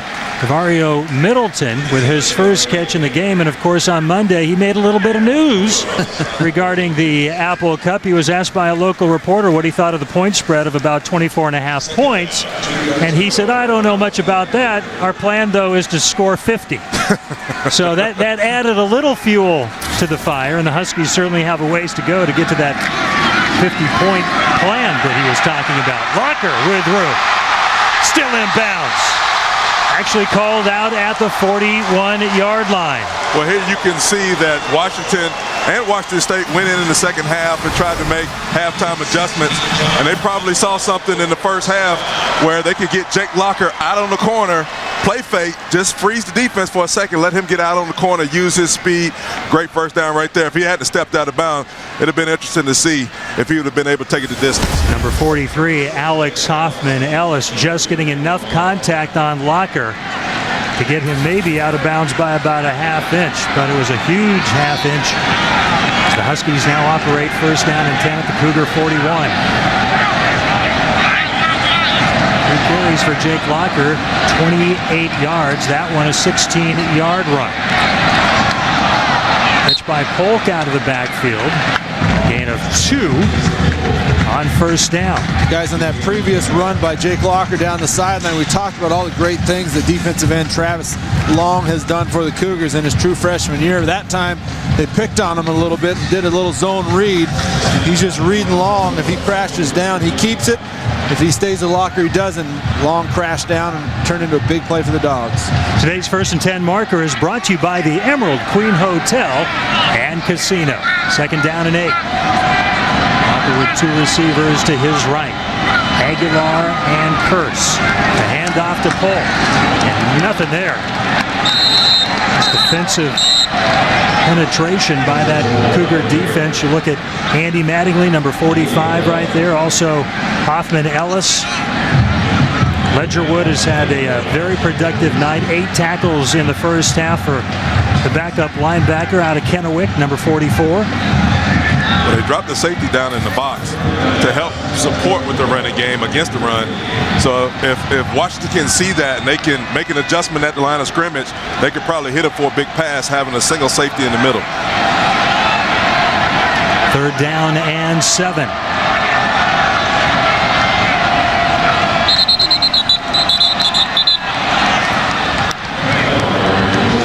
Apparently some movement on the offensive line for the Huskies. False start on the offense, number 3. 5-yard penalty. James Johnson, the true freshman wide receiver, flagged for the penalty. Boy, that's the kind of stuff that'll just drive a coach up the wall. The receiver's got no reason to jump on anything. They're just watching the ball, and the ball clearly didn't move, and James Johnson did. And that is the kind of thing that losing teams do. They get in their own way on third down situations, and they put themselves in even a bigger hole. Third and 12. Locker on the draw. And some good room, but he's going to come up short of the first down. Ledgerwood was in on the stop again for Washington State. And Steve Sarkisian immediately says, stay on the field. I got to play for you. Well, this is how big that last penalty was. They had a makeable third down situations. They backed the ball up 4 yards, 5 yards. Jake Locker, they call him quarterback draw. He ends up missing it by like 3 yards. Fourth down and 2. The Huskies this season have converted 6 of 11 fourth down tries. 55%. It's 4th best in the Pac-10 Conference. And a timeout taken by Steve Sarkisian. So 9 minutes left here in the third quarter of the 102nd Apple Cup. The Huskies looking to add to their 13-0 lead.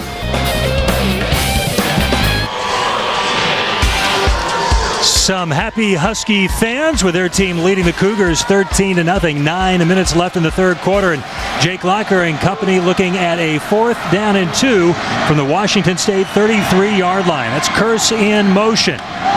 Locker with a play fake, rolls out an open target, and the ball is caught by the fullback, Paul Homer. And the drive will stay alive for the Huskies. Give the fullback a bone. That's what I like. That's what I like to see. Sneak that fullback out of the flats. Typically, he's all alone. He's uncovered. People don't necessarily think about him sneaking out there and being wide open for easy first down catch. Paul Homer came into this game without a reception this season, and he has 3. You know what he's thinking? I've been here all year. That's right. Well, they didn't make that look easy, though. 2 yards was, they had to work hard for that. I'm not going to blame it on the fullback, though, Mac. Don't do that. Locker to Goodwin. DeAndre Goodwin with a nice pickup and a flag on the play. This one may go against the Huskies for an illegal block. Andy Mattingly with the stop for Washington State. See, that's what happens. You get those fullbacks out in space too much, Mac. They get called for a holding penalty. All the more reason why you need to get those guys out there and be more familiar with it. Don't wait till the Apple Cup to play them out there more. 10-yard penalty, spot on the foul, first down.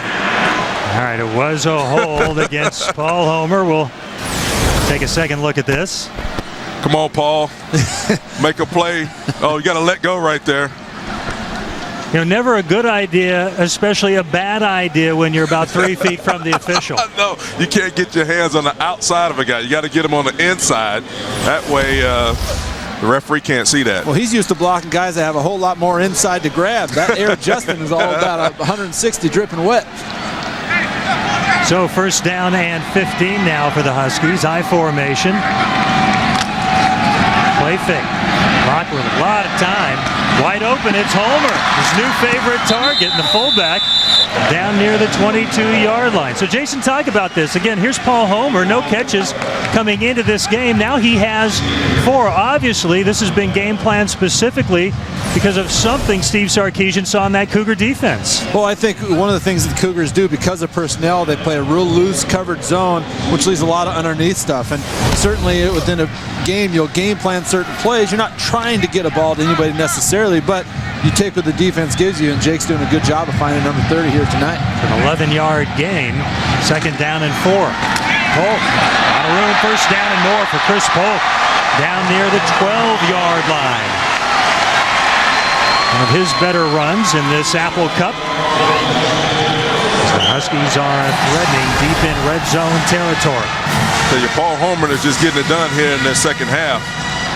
Here you see him sealing the defense, making it very easy for Polk to get outside and get that first down.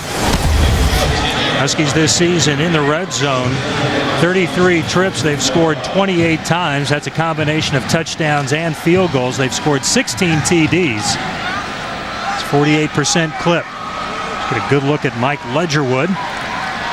Number 44 for the Cougars. First down and 10, Washington at the 12. Locker with room. Jake Locker down near the 2-yard line, maybe the 1. Jake Locker using that speed from the quarterback position. Well, he's just so dangerous. I mean, they've been kind of holding him in check. I think he's been holding himself in check in the first half, not running the football, keeping his eyes down the field, looking for an open guy. And now they just told him second half, hey, if you see something, you go get it. Well, I'm right down here on that goal line, fellas. He almost lost that ball as he had that collision with 2 Cougar defenders. Lucky for the Huskies, he was able to hold on to that as they're now first and goal just inside the 2. 11-yard gain for Locker. First down and goal for the Huskies.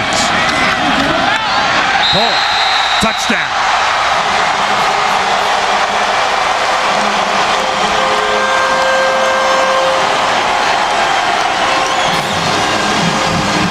Chris Polk with the second touchdown for the Huskies, and now a 19-0 lead over the Cougars. Well, you talk about setting a tone at the beginning of the half, the first half and the beginning of the second half. Here you just see those Washington Huskies getting movement at the line of scrimmage, giving Polk just a little bit of daylight so that he can get over the top and get in the end zone. Eric Folk with a point after touchdown and a 20-0 Husky lead over the Cougars. Jake Locker and company trying to turn this into a blowout.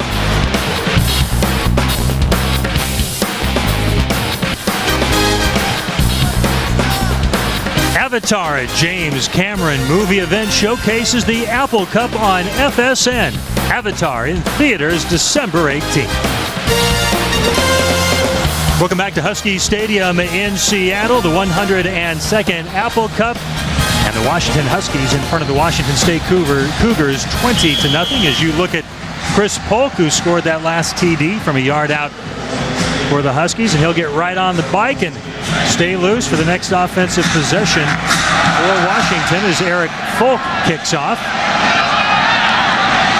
Winston with the ball at the 10-yard line for the Cougars on to return. Straightened up at about the 23-yard line. Nice tackle that time for the Huskies. Let's take a look at our Avatar game recap. Trick play early in this contest. Gino Simone unable to hold on. It cost the Cougars 6 points. Mason Foster. Nice read on that play. Jake Locker, the first touchdown of the game, 50 yards to Jermaine Kearse in the second quarter. And it has been a rough night for Kevin Lapina, knocked out of this football game on 2 occasions. And just moments ago, Chris Polk extending the Husky lead to 20-0. Marshall Lobestall trying to get something going for a Cougar offense that has been stymied tonight. Lobestall out to Simone. Cord Dennison will haul him down after a gain of about 4 or 5 yards. To get something going, they need to do this second half, Tom. Ain't no mistake about it. I think in order for them to make this game competitive at this point, they need to go down and get some points out of this. Whether it's a field goal or a touchdown, it really doesn't matter. They need to sustain the drive, put it together, get down, get points out of it. 5-yard gain on that play, 2nd down and 5.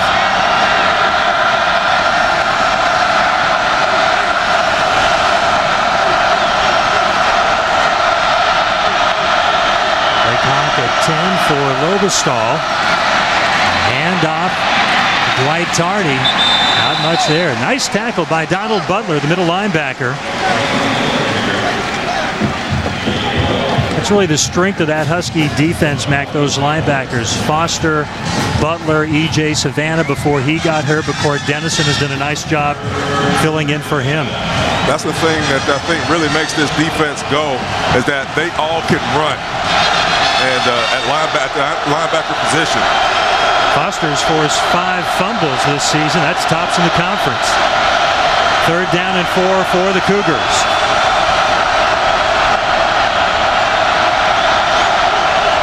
Husky fans again pumping up the volume here on 3rd down. Lobestall in trouble, and he'll go down. Cord Dennison with the sack. Just as we're talking about those young linebackers, here you go see Cord Dennison get in there and for a big sack.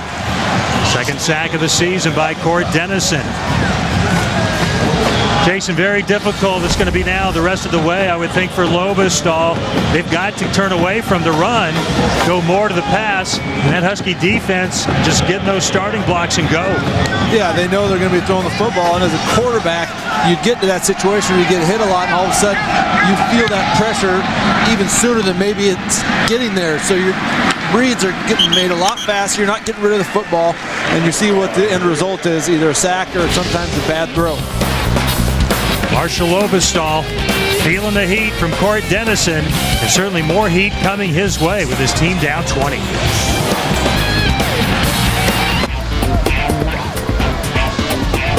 .346 left in the 3rd quarter in the Apple Cup. Husky Stadium in Seattle, and the Huskies with a commanding 20-0 lead as Jake Locker and the offense for Washington taking over at its own 37-yard line. Locker with a lot of time in the pocket. Wide open receiver at midfield. Devin Aguilar down to the Cougar 42-yard line.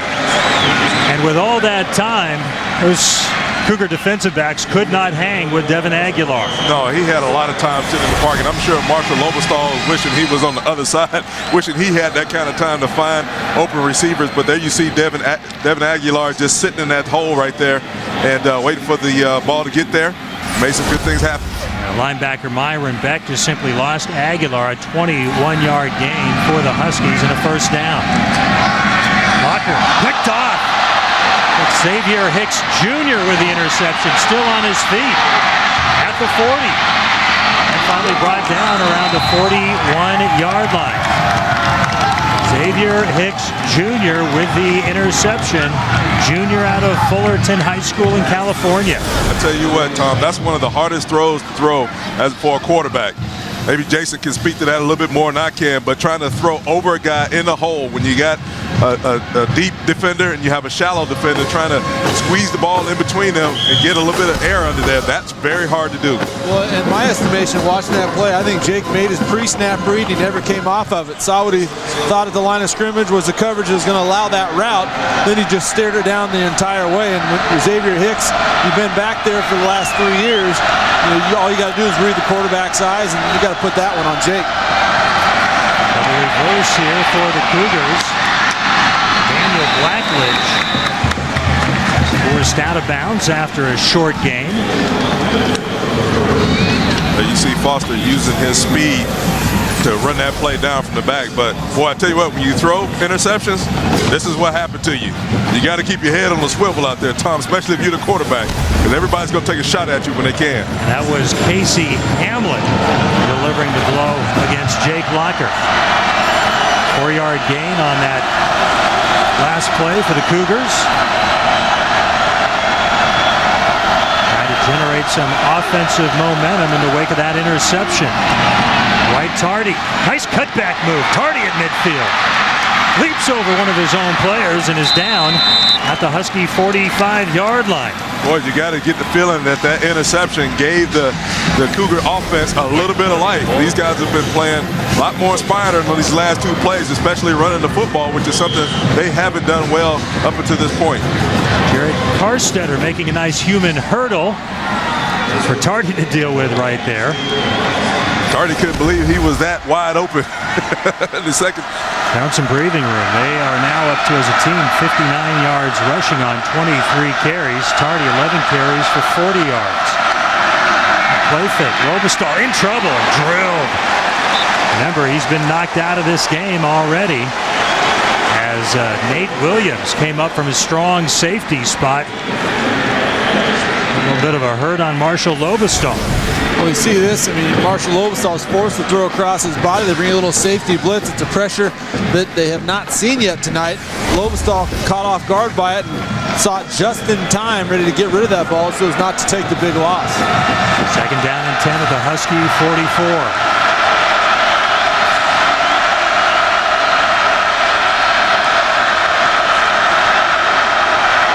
Receivers to the left for Lobostal.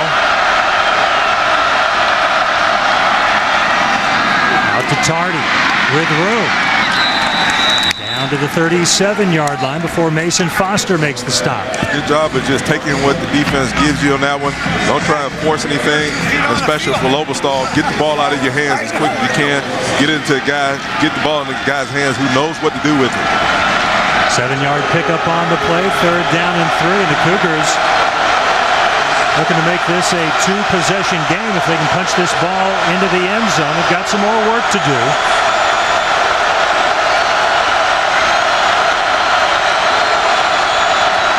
Husky Stadium starting to vibrate. Lobostal. Terrific pass and just a flat-out drop by Jeffrey Solomon. So here's the question now for Paul Wolf.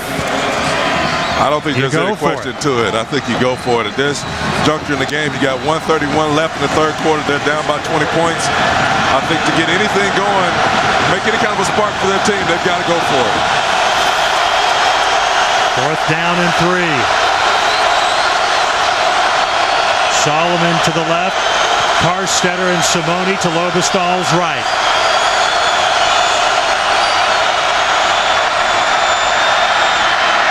Open target. Byers, the fullback, could not hold on. So back-to-back drops, and that kills that Cougar drive. Well, the Huskies end up winning this thing by a large margin. The Cougars are not going to have anybody to blame but themselves because they've had a lot of opportunities in this football game to make plays, and they didn't capitalize on them. They've had a lot of balls they've dropped, ended up on the ground, trick plays that they missed for a touchdown. These are things that they're going to have to correct if they want to be a good football team. 1:25 left in the third quarter. The Huskies take over at their own 37-yard line. First and 10. There's Curse in motion. Polk with room. And again, Chris Polk, after contact, is really at his most dangerous because he keeps those legs churning. Well, you understand why he's averaging 5 yards a carry in the Pac-10 conference. I mean, that's unbelievable considering that he's just a freshman too. And he's a very hard runner. He knows how to keep his legs moving and to give the defender the smallest part of his body to hit.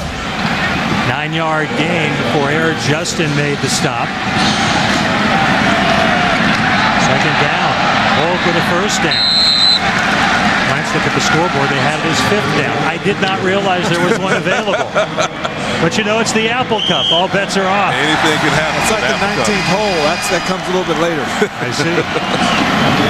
All right, Polk now at 17 carries for 67 yards. And again, tonight he has an opportunity with 98 yards. He would set a freshman rushing record of 987 yards. Flag on the play. This one will likely come back at freshman rushing record held by Jake Locker of 986 yards, and Polk needing 111 yards tonight to get to 1,000. Not bad. Holding on the offense, number 56. The 10-yard penalties from the previous spot, first down. Senio Calamete, the starting right guard. Look at Polk, 44 yards now away from becoming the first UW freshman to rush for 1,000 yards in a season. And this is a young man, Steve Sarkisian said, we didn't know what we had. You know, he was hurt last year. We come in. Is he a guy that can be our go-to guy, or are we going to have to use a number of backs? And it didn't take long for Chris Polk to let that coaching staff know he could be the man. That's a guy that knows something about that role. Jake Locker down to the Cougar 40-yard line on the final play of the third quarter. What? Take a look at Jake Locker. Little pump fake. Nobody open. That's nice. I mean, you want to talk about being able to stay in the pocket and throw the football when you can. But I tell you what, he's dangerous when he tucks it, he runs with it. 15 minutes left, at least, in the Apple Cup, and the Huskies with a commanding 20-0 lead.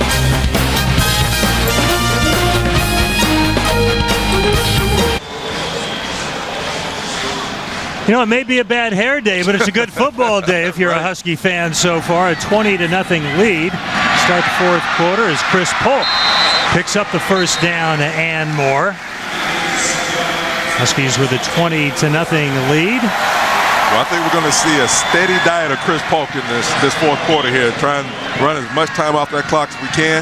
And, boy, I tell you what, you're seeing kind of the war of attrition here a little bit. The first quarter, second quarter, he wasn't getting very many yards. Here in the third and fourth quarter, he's starting to get them in bunches now. 7-yard carry before he was brought down by Andy Mattingly. First down and 10 at the Cougar 34-yard line. Locker with a play fake. And a lot of room to run. At the 25, puts it back in and knocked down and knocked forward down to the 22-yard line. Well, the thing you love about that kid watching him run the football is he's always trying to find a way to get more yards. He's not running out of bounds. He's not just going to slide. He's going to find a way to get extra yards. Look at him cutting back into the middle of the field. There's Casey Hamlet again on top of Jake Locker. And while we're talking about him, what a difference a year makes. Last year at this time, Casey Hamlet is a member of the Western Washington University football team, and the Crooks up there ended that program. And Casey Hamlin now has been playing with this Cougar football team all year long and starting most of the year, doing an excellent job. Jake Locker with a handoff to Polk. Flag on the play. By the way, with that last scramble of 12 yards, Jake Locker became the Huskies' leading rusher tonight. 7 carries for 79 yards. For those of you that do not know, Mr. Stiles is a former quarterback at Washington State University. Right. And certainly...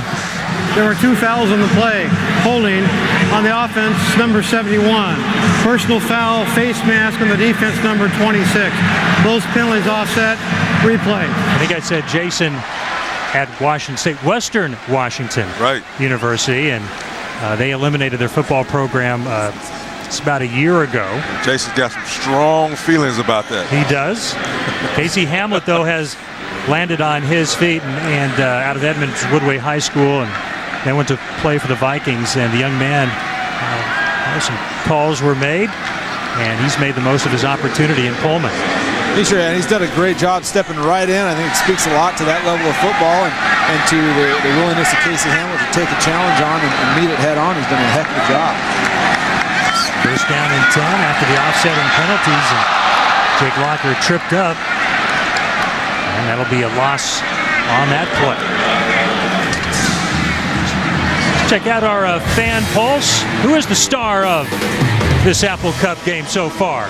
A, Jake Locker. B, Jermaine Kearse. C, the Husky defense. You can text A, B, or C to 95323 and we'll get you some early results in that polling here shortly. Second down and 15. I think all those guys have made a great case for themselves tonight. The defense has done an outstanding job. They're pitching the shutout so far. Polk alone in the backfield. Big hole. He may take it to the house. Down to the 5-yard line. Chris Polk. Tripped up by the last defender who had a shot at him. Might need to put Polk on that list. I don't think he feels very good about being left out of that one. There you see a huge block there by Ben Osai, knocking down 2 people. Chris Polk hitting it right at the same time that Osai makes contact with the defender down inside the 6-yard line. 21-yard gain, 19 carries, 95 yards for Chris Polk. He's on the verge of eclipsing the freshman rushing record held by the guy running the football right now, Jake Locker. With some room, Jake Locker, touchdown, Washington, but a flag on the play. It's going to be a block in the back, guys. That defender turned in to make a play on Jake Locker, and that receiver all he had to do is just get in his way, but he put his hands on him. Wouldn't be surprised if that was a call. Holding on the offense, number 1. 10-yard penalty from the spot of the foul. Repeat, first down. So this one comes back. That is a very, very common mistake. I think it's a common mistake made by receivers, guys on the outside trying to make those blocks. When those guys turn their backs, you got to put your hands up and let them go. Just stay in the way.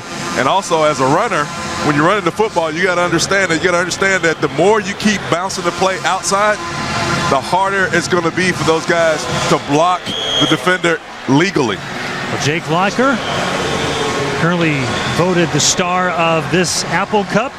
50% of the vote. Husky defense with 42%. And still voted 9-5-2-3-2. First down. Polk looking for some room and gets inside the 10 before he runs into a number of Cougar defenders. The ball came out, but it may have been blown dead before that. You know, to their credit, the Cougars have played very, very well down here when the ball's gotten in the red zone. They've held the Huskies one trip to a field goal, and I know they've given up some plays, but this defense has been out here on the field for a long time, and they're playing extremely hard right now. And Mac, you mentioned it earlier, the Huskies trying to be more efficient down here in the red zone. Sark said earlier this week, you know, we've called a lot of plays, but for a certain look, and when we didn't get that look, that play wasn't as good for that other coverage. We need to find plays that work well against all coverages down in that red zone so it doesn't set us back. Locker with time. And threw behind the intended receiver, Aguilar, at the 5-yard line. And that'll bring up 3rd and goal. You know, guys, that's another example right there of his evolution in this offense. And Jake Locker, this is a play tip guy. I think he probably would have turned up and run and tried to break that through that arm tackle, whereas that time he's a little indecisive. Thought he was going to run, thought he was going to throw to Devin Aguilar, and ended up throwing a little bit behind him as he was being indecisive. Well, I think, again, that just kind of speaks to he probably needs another good year in his offense to really develop into that quarterback that will be able to play at a high level on Sundays. Out of the shotgun. And incomplete at the 3-yard line again, trying to get the ball to Aguilar. And good defense there by, it looked like number 81 for the Cougars. And you're thinking 81, defensive secondary, that's Easton Johnson. We talked about him just 2 days before the Oregon State game. That was last week's game for Washington State. He was converted from a wide receiver spot to the secondary due to injuries and ended up leading the Cougars in tackles in that game. You know, that just speaks a lot to that young man's ability as an athlete to be able to play, to switch gears from playing receiver to play DB. I've known only maybe a handful of guys, Champ Bailey being one guy, to be able to accomplish that and do it well. Eric Folk with a 27-yard field goal, 23-0. Huskies over the Cougars. When we come back, we'll talk with those folks, Grandma and Grandpa Locker. We've got a youngster on both teams.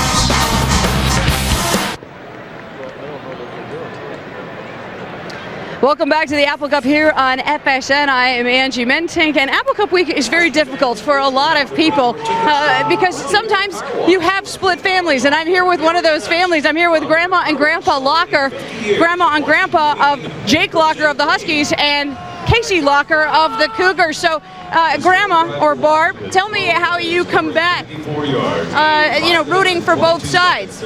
Well, I have to. When you're a grandma, you have to be very fair.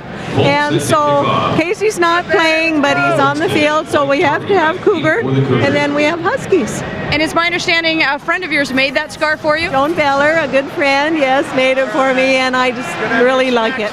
All right, so you have a W on one cheek and a Go Cougs on the other. And Grandpa, if we can ask you real quick, I know you guys had Thanksgiving, so was there lots of fights over mashed potatoes with all those Huskies and the Cougars in the same house? Well, they didn't fight over it. We had Casey came home from Washington State, Brady, his brother, older brother from Western Oregon, and then Jake came up on Thanksgiving morning, and it was fun having them all there. We had 10 of our 12 at our Thanksgiving, and it was fun.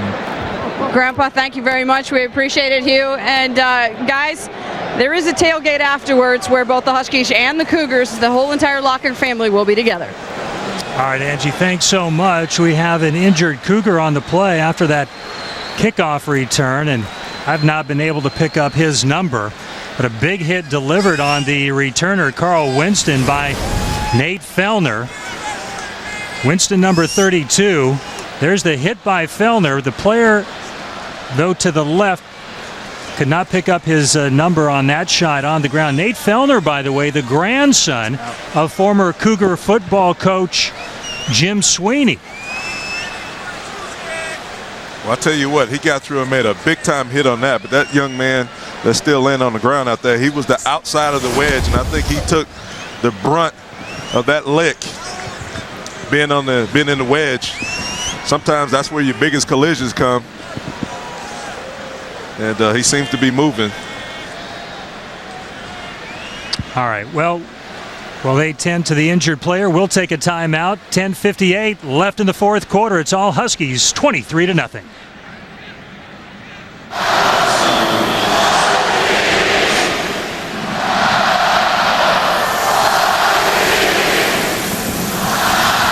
.58 left in the fourth quarter. The Huskies leading the Cougars 23-0 in the 102nd Apple Cup. Zach Tadman was the injured Cougar who is now on the sideline, a backup tight end as you look at Zach, number 83.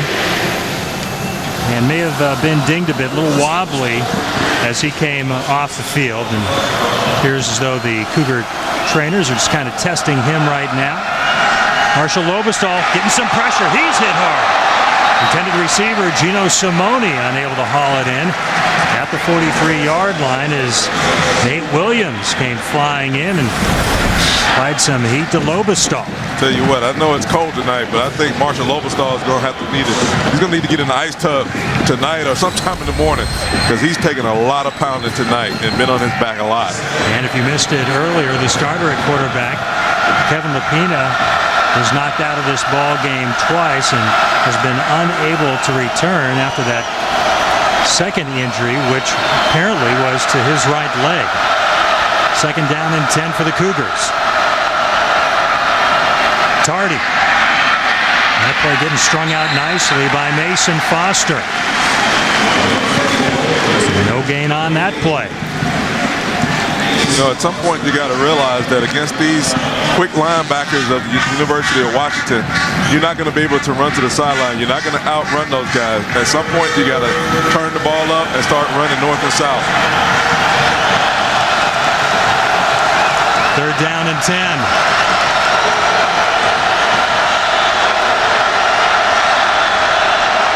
Arstetter out wide right. Simone in the slot to the right for Lobestall. Foster on the blitz.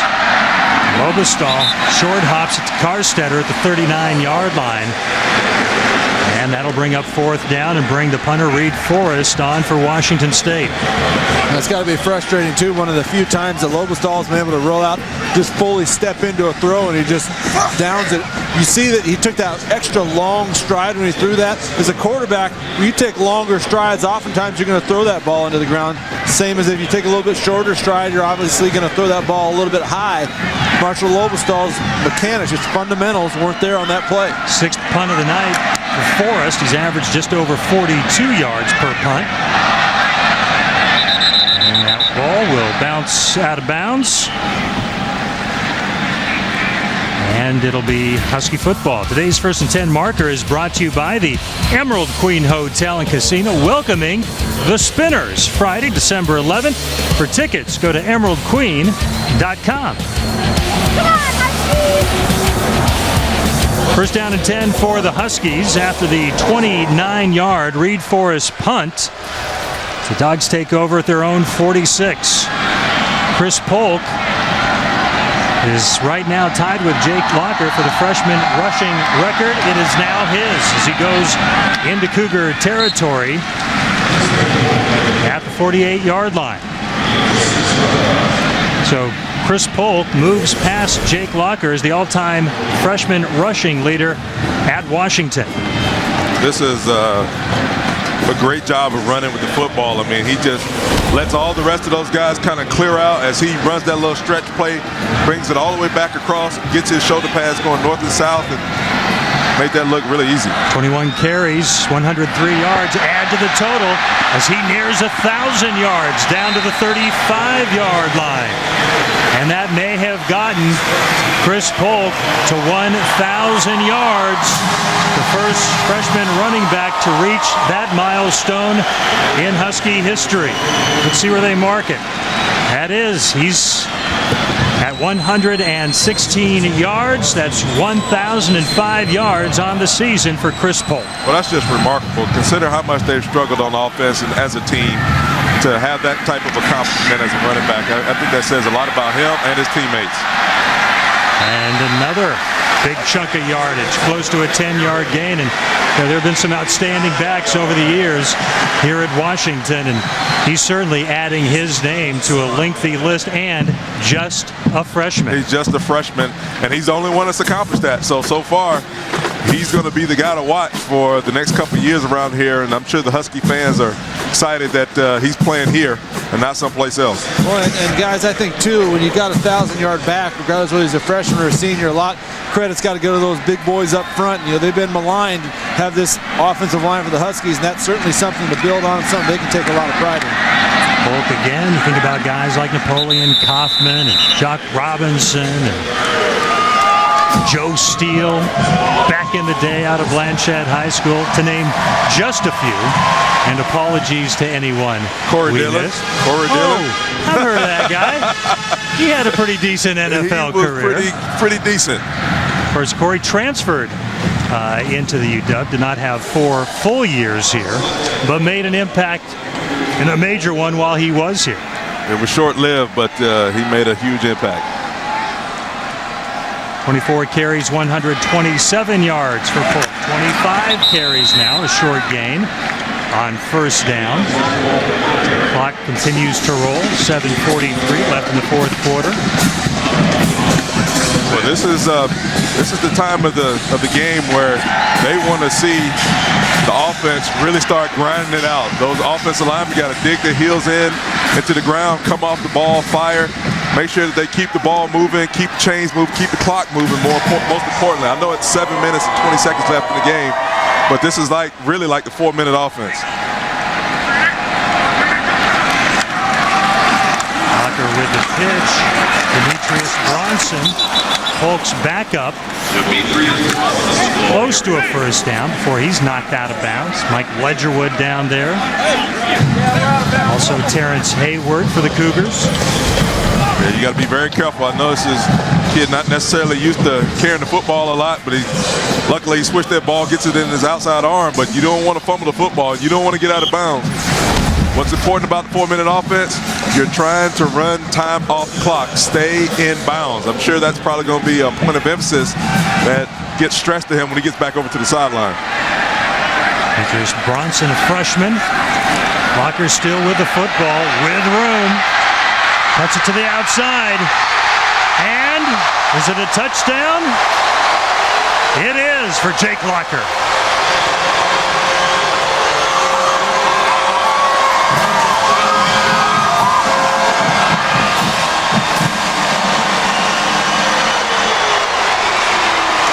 Well, as good as Chris Polk is, Jake Locker may still remain the most dangerous running threat. He knows about running the football, that's for sure. The other night, if you were watching that Texas A&M Texas game, you saw Colt McCoy throw for 300, run for like 170 yards rushing. And I think Jake Locker is a better rusher than Colt McCoy is. Sky's the limit with him. He's a dynamic player, and with him back there in the backfield, sky's the limit for the Huskies. It's all Huskies, up by 30 on the Cougars. College football on FSN is brought to you by Anthony's Restaurants, serving the freshest Northwest seafood with great waterfront views. And by the Emerald Queen Hotel and Casino, the entertainment capital of the Northwest. Jake Locker with a 15-yard scoring run, extending the Husky lead to 30-0 here in the Apple Cup. That's a pretty decent day for Jake. He's as dynamic a player as there is in college football. Winston with the return, and not much there as he's brought down out near the 17-yard line. Congratulations from Chris Polk to Locker, and from Locker to Polk. So both with some very special moments on that drive. Jake with the touchdown, and Polk not only setting a UW freshman rushing record, but becoming the first Husky to rush for 1,000 yards as a freshman. 6:37 left here in the fourth quarter. Cougars will not be able to, for the first time in this series history, win 3 consecutive Apple Cup contests. Robestall with 2 wide receivers to each side. Carstetter, gain of about 4 yards on the play. Who's to start today's game? Jake Locker, 48%. Husky defense, 41%. You can vote at 95323, A, B, or C. The B being Jermaine Kirsch. Jermaine's got a lot of room to make up. Probably put Chris Polk on that list. Very good point. 25 carries, 130 yards, and a touchdown. Robestall. Catch made, good for a first down to Gino Simone. Mason Foster with a tackle. Gino's high school Skyline with a huge game tonight in the Tacoma Dome in 4A state playoff action, as Skyline will take on Bothell, top 2 ranked teams and the highest classification in the state of Washington. Bothell won a regular season matchup between the 2 teams. 3 receivers to the left for Marshall Robestall out of the shotgun. First down and 10 as his receiver went down. Carstetter. Desmond Trufant on the coverage. Today's 1st and 10 marker is brought to you by the Emerald Queen Hotel and Casino.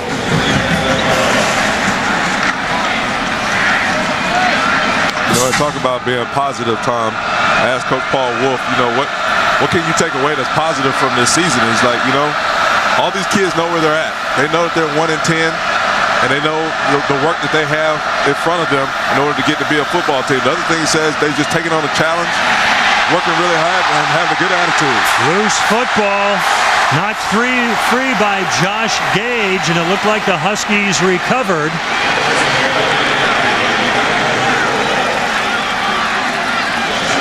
And it is Husky football. He's getting a little chippy in that pile. Daniel Teo Nessheim with the recovery as Gage forced the loose football. Yeah, Teo Nessheim being a senior, I'm sure that's probably one of those things that he'll remember. He'll take with him long after his playing days are over here. Last shutout in an Apple Cup contest, November 21st, 1964. 14-0 ball game.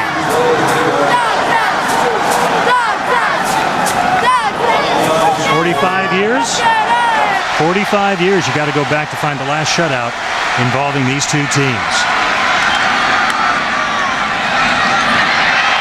Fouch in at quarterback for Jake Locker. As Jake's night is over, that's the last shutout for a Husky football team in this series back in 1964. Alex Hoffman Ellis with the last stop on that play. Ronnie Fouch, who got a lot of activity last year when Jake Locker went down with the broken thumb in game 4.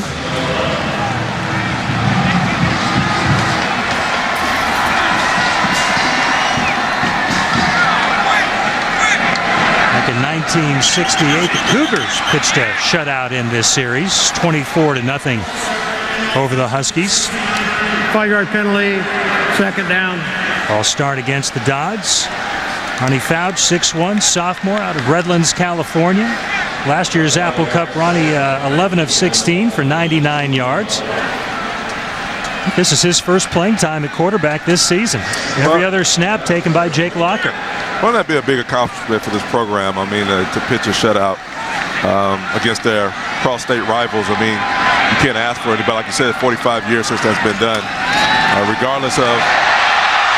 Demetrius Bronson lost the football inside the 5-yard line. A terrific run. And it looked like he put the ball on the ground. Well, I'm right there at the end zone, guys. They're calling him down. And I think there's a lot to be said. This could very well be a fumble. You know, guys, I'm trying to recall, have we had one play tonight that has been reviewed that has led to any delay in this football game? This might be the one, though. You look at it, I don't think his knee is down. I don't see a challenge. I don't see a challenge, and they're running the play. Well, that should have been a fumble. Yep. Now we have a penalty, and this may allow for this play to get reviewed and give Washington State possession. Let's see. Offside by contact on the defense, number 95.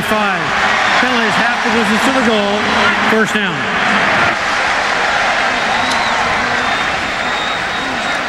All right, Steve Sarkisian looking over the play. Governor Christine Gregoire of the state of Washington, and that's what's up for grabs tonight, although I think we can comfortably say after spending 2 years in Pullman, the next 365 days we'll have the Apple Cup in Seattle. Very interesting. Now this is, I don't know if that offside was on purpose. That might have been purposeful. But either way, it's a huge break for the Cougars because this is going to be Washington State football. Very smart play, if that's indeed what they plan to do. See the hit by Easton Johnson, the converted wide receiver.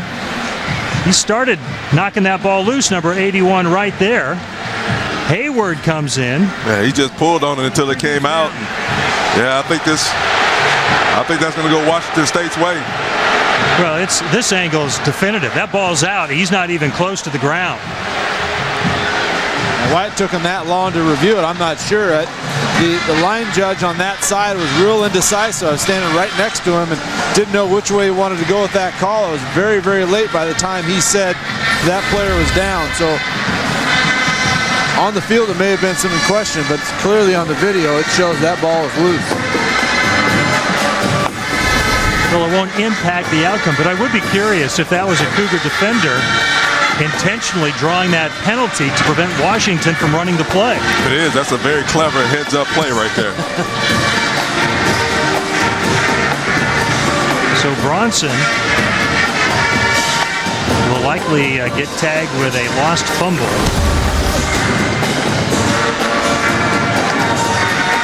You know, if they were talking to us, we could have taken care of it for them by now. We'd have this all settled. That's right. We give the Cougars the ball. First and 10 for the Cougars. Right. We keep rolling. Now, the bottom line is, in all these situations, to get it right. That's and it. We assume that take the time that it takes. This one right. Yep. Just look at the numbers tonight as I glance over at the stats. 451 yards of total offense for the Huskies. Just 150 yards of total offense for the Cougars, who average averaged 256 coming into the game. After review, it's been determined that the runner was not down when the ball came out. Therefore, Washington State will take possession of the ball on the 3-yard line. First down. There you have it. 1st and 10 for the Cougars. All those Husky fans. The angry Husky They didn't like fans. the last 2 years. I tell you, that is a first for me, though, fellas, to actually have a play reviewed after there's been a penalty on the ensuing play. Granted, the ball was not snapped, but the fact that there was still a penalty, I've not seen that before. And I think a lot of Husky fans are saying the same thing. That may be the best offside penalty of the season. It was. It was very timely. So Marshall Lobestall will jog back out onto the field with the Cougar offense, hoping to at least get some points on the board and avoid the shutout here at Husky Stadium as they trail 30-0 with 4:07 left to play, and they'll have to execute with the boos raining down. Well, they need to score some points. I mean, just for the confidence and the morale of their team. I mean, the defense has been out there all day long, playing really hard, scrapping, fighting, and just hanging in there. And the offense needs to kind of put some plays together, do their part, and at least get some points on the board. Heck, guys, they just need to get a little bit of push to get out of their own end zone.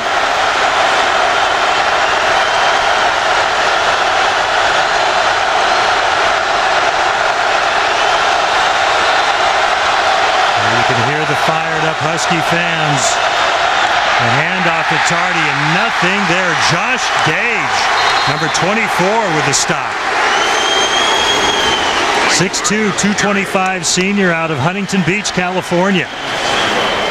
Yeah, I don't know how confident they are of dropping back to pass because you've been in your own end zone and you don't want to take a safety here. Loss of a yard, 2nd and 11.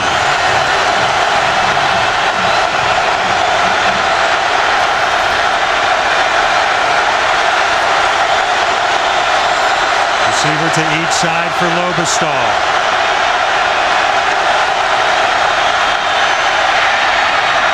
As a receiver and a first down, Daniel Blackledge with the catch, tackled by Josh Gage. Yeah, that was a great job by just a little 3-step drop. Get the ball out of your hand as quick as possible, run a little hitch right on the outside, make the catch and move the chain. 1st and 10 at the 15.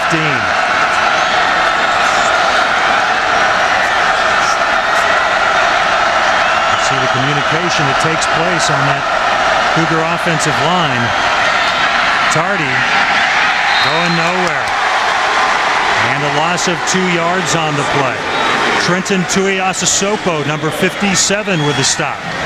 Senior out of Mariner High School in Everett.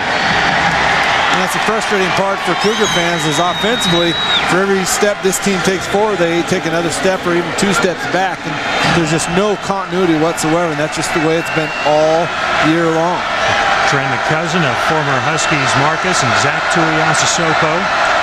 2nd down and 12 for the Cougars. Lobestall with time, not anymore. And he's brought down. Tuiasosopo in on the play. Daniel Teonesheim as well. And that was a great job of just collapsing the pocket on him. He couldn't even scramble to get out of there. But, you know, I think Washington State's really making a case just about sort of the way that they get their information from the sideline. It's very distracting. Just sitting here watching it, I can't imagine what it's like as a player being out there and having to wait to get a play from the sideline each and every play. 3rd down and 15. 10 seconds on the play clock, and the play just goes in now. 4 seconds on the play clock. Lobestall. Carstetter, the completion. He'll be well short of a first down. Mason Foster with the tackle for the Huskies. You know, the tough part about that for Lobestall is that each and every time he knows he's going to get pressure, so he's not coming off his primary read. You can watch his eyes and see where his head's at. He's looking at one guy and one guy only, and so if that ball's complete, great. If it's not, the ball's either going to be thrown into traffic or he's going to be brought down, and that's all part of that confidence thing that we've talked about several times throughout this ball game. We are inside a minute left in the 2009 Apple Cup. Reed Forrest punting away.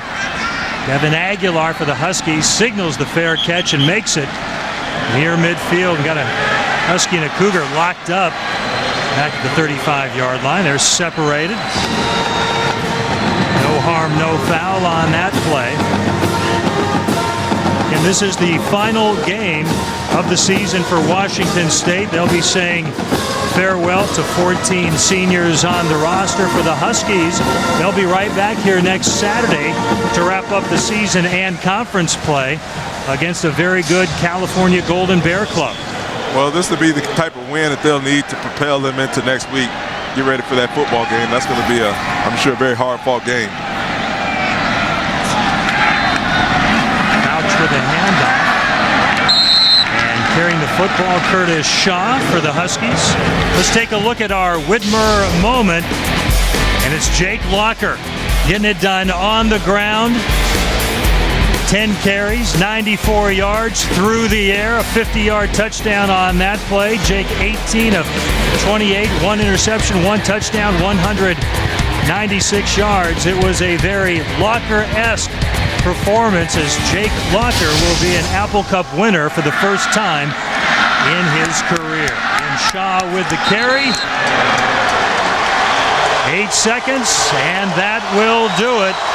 Domination by the Washington Huskies over the Washington State Cougars in the 102nd edition of the Apple Cup as the Huskies get it done 30-0. Very impressive stuff, Jason, from not only Jake Locker, Chris Polk, but that Husky defense pitching its first shutout in this series since 1964. Boy, and the defense did a fantastic job. They continued to give their offense opportunity after opportunity. The first half was about big plays, and the second half, the Washington offense just systematically wore down that Cougar defense and really controlled the line of scrimmage. Let's connect with Angie Menting. All right, Coach, before this game, you said to me, besides the win, the one thing you wanted was enthusiasm. You wanted your kids to have fun. It's safe to say that was enthusiastic and fun. Yeah, I thought we did. Our kids played hard right till the end, and we wanted that to happen. And it was fun. It was exciting. We played physical. So proud of our defense. You know, first shutout in this under Nick's regime, and it's exciting for them. I know. It's been a lot of regimes before we had a shutout. 40-something years or something, I believe they were saying in my ear. What about this crowd? Have you ever heard a crowd this loud for a 30-0 blowout? It was awesome. It was great, and I think that the passion they showed with the turnover there on the one and to get that stop was huge for everybody involved. All right, so you're 1-0 now or in Apple Cups rather, as the Huskies head coach. When you look at film, what are you going to be most proud of? That we played hard. We ran the ball well. We stopped the run on defense, and that's what we wanted to do coming into this game. All right, Coach, thank you very much. We appreciate it. All right, let's get it back out to Brad Adam. Brad? Hey, come on, well, Angie, thank you very much. As she mentioned, guys, Steve Sarkisian now 1-0 as coach of the Huskies in the Apple Cup. Congratulations to him and the Huskies. Brad Adam, Jason Gesser, and Damon Heward. We've got some fans behind us excited about this game. Imagine that. Yeah, imagine that. Yeah. Quickly, Damon, you've got now, 365 days to brag? Absolutely. Is that how this works now? Oh, it's great. Very workmanlike victory. We did our job. I think this was the score kind of everyone expected. Vegas got it right. I didn't really want to wager my friends and give them 24.5 points, but I'm feeling pretty good right now with this big victory. And the Cougar side, well, we'll get your take in just a minute, Mr. Gesser. We've got a trophy presentation to get to, more highlights, lots of reaction. You're watching College Football Northwest on FSN, presented by Snoqualmie Casino, Seattle's premier entertainment and dining destination. West on FSN, presented by Snoqualmie Casino, Seattle's premier entertainment and dining destination. There is the Apple Cup trophy being presented to the home team, Purple and White, University of Washington.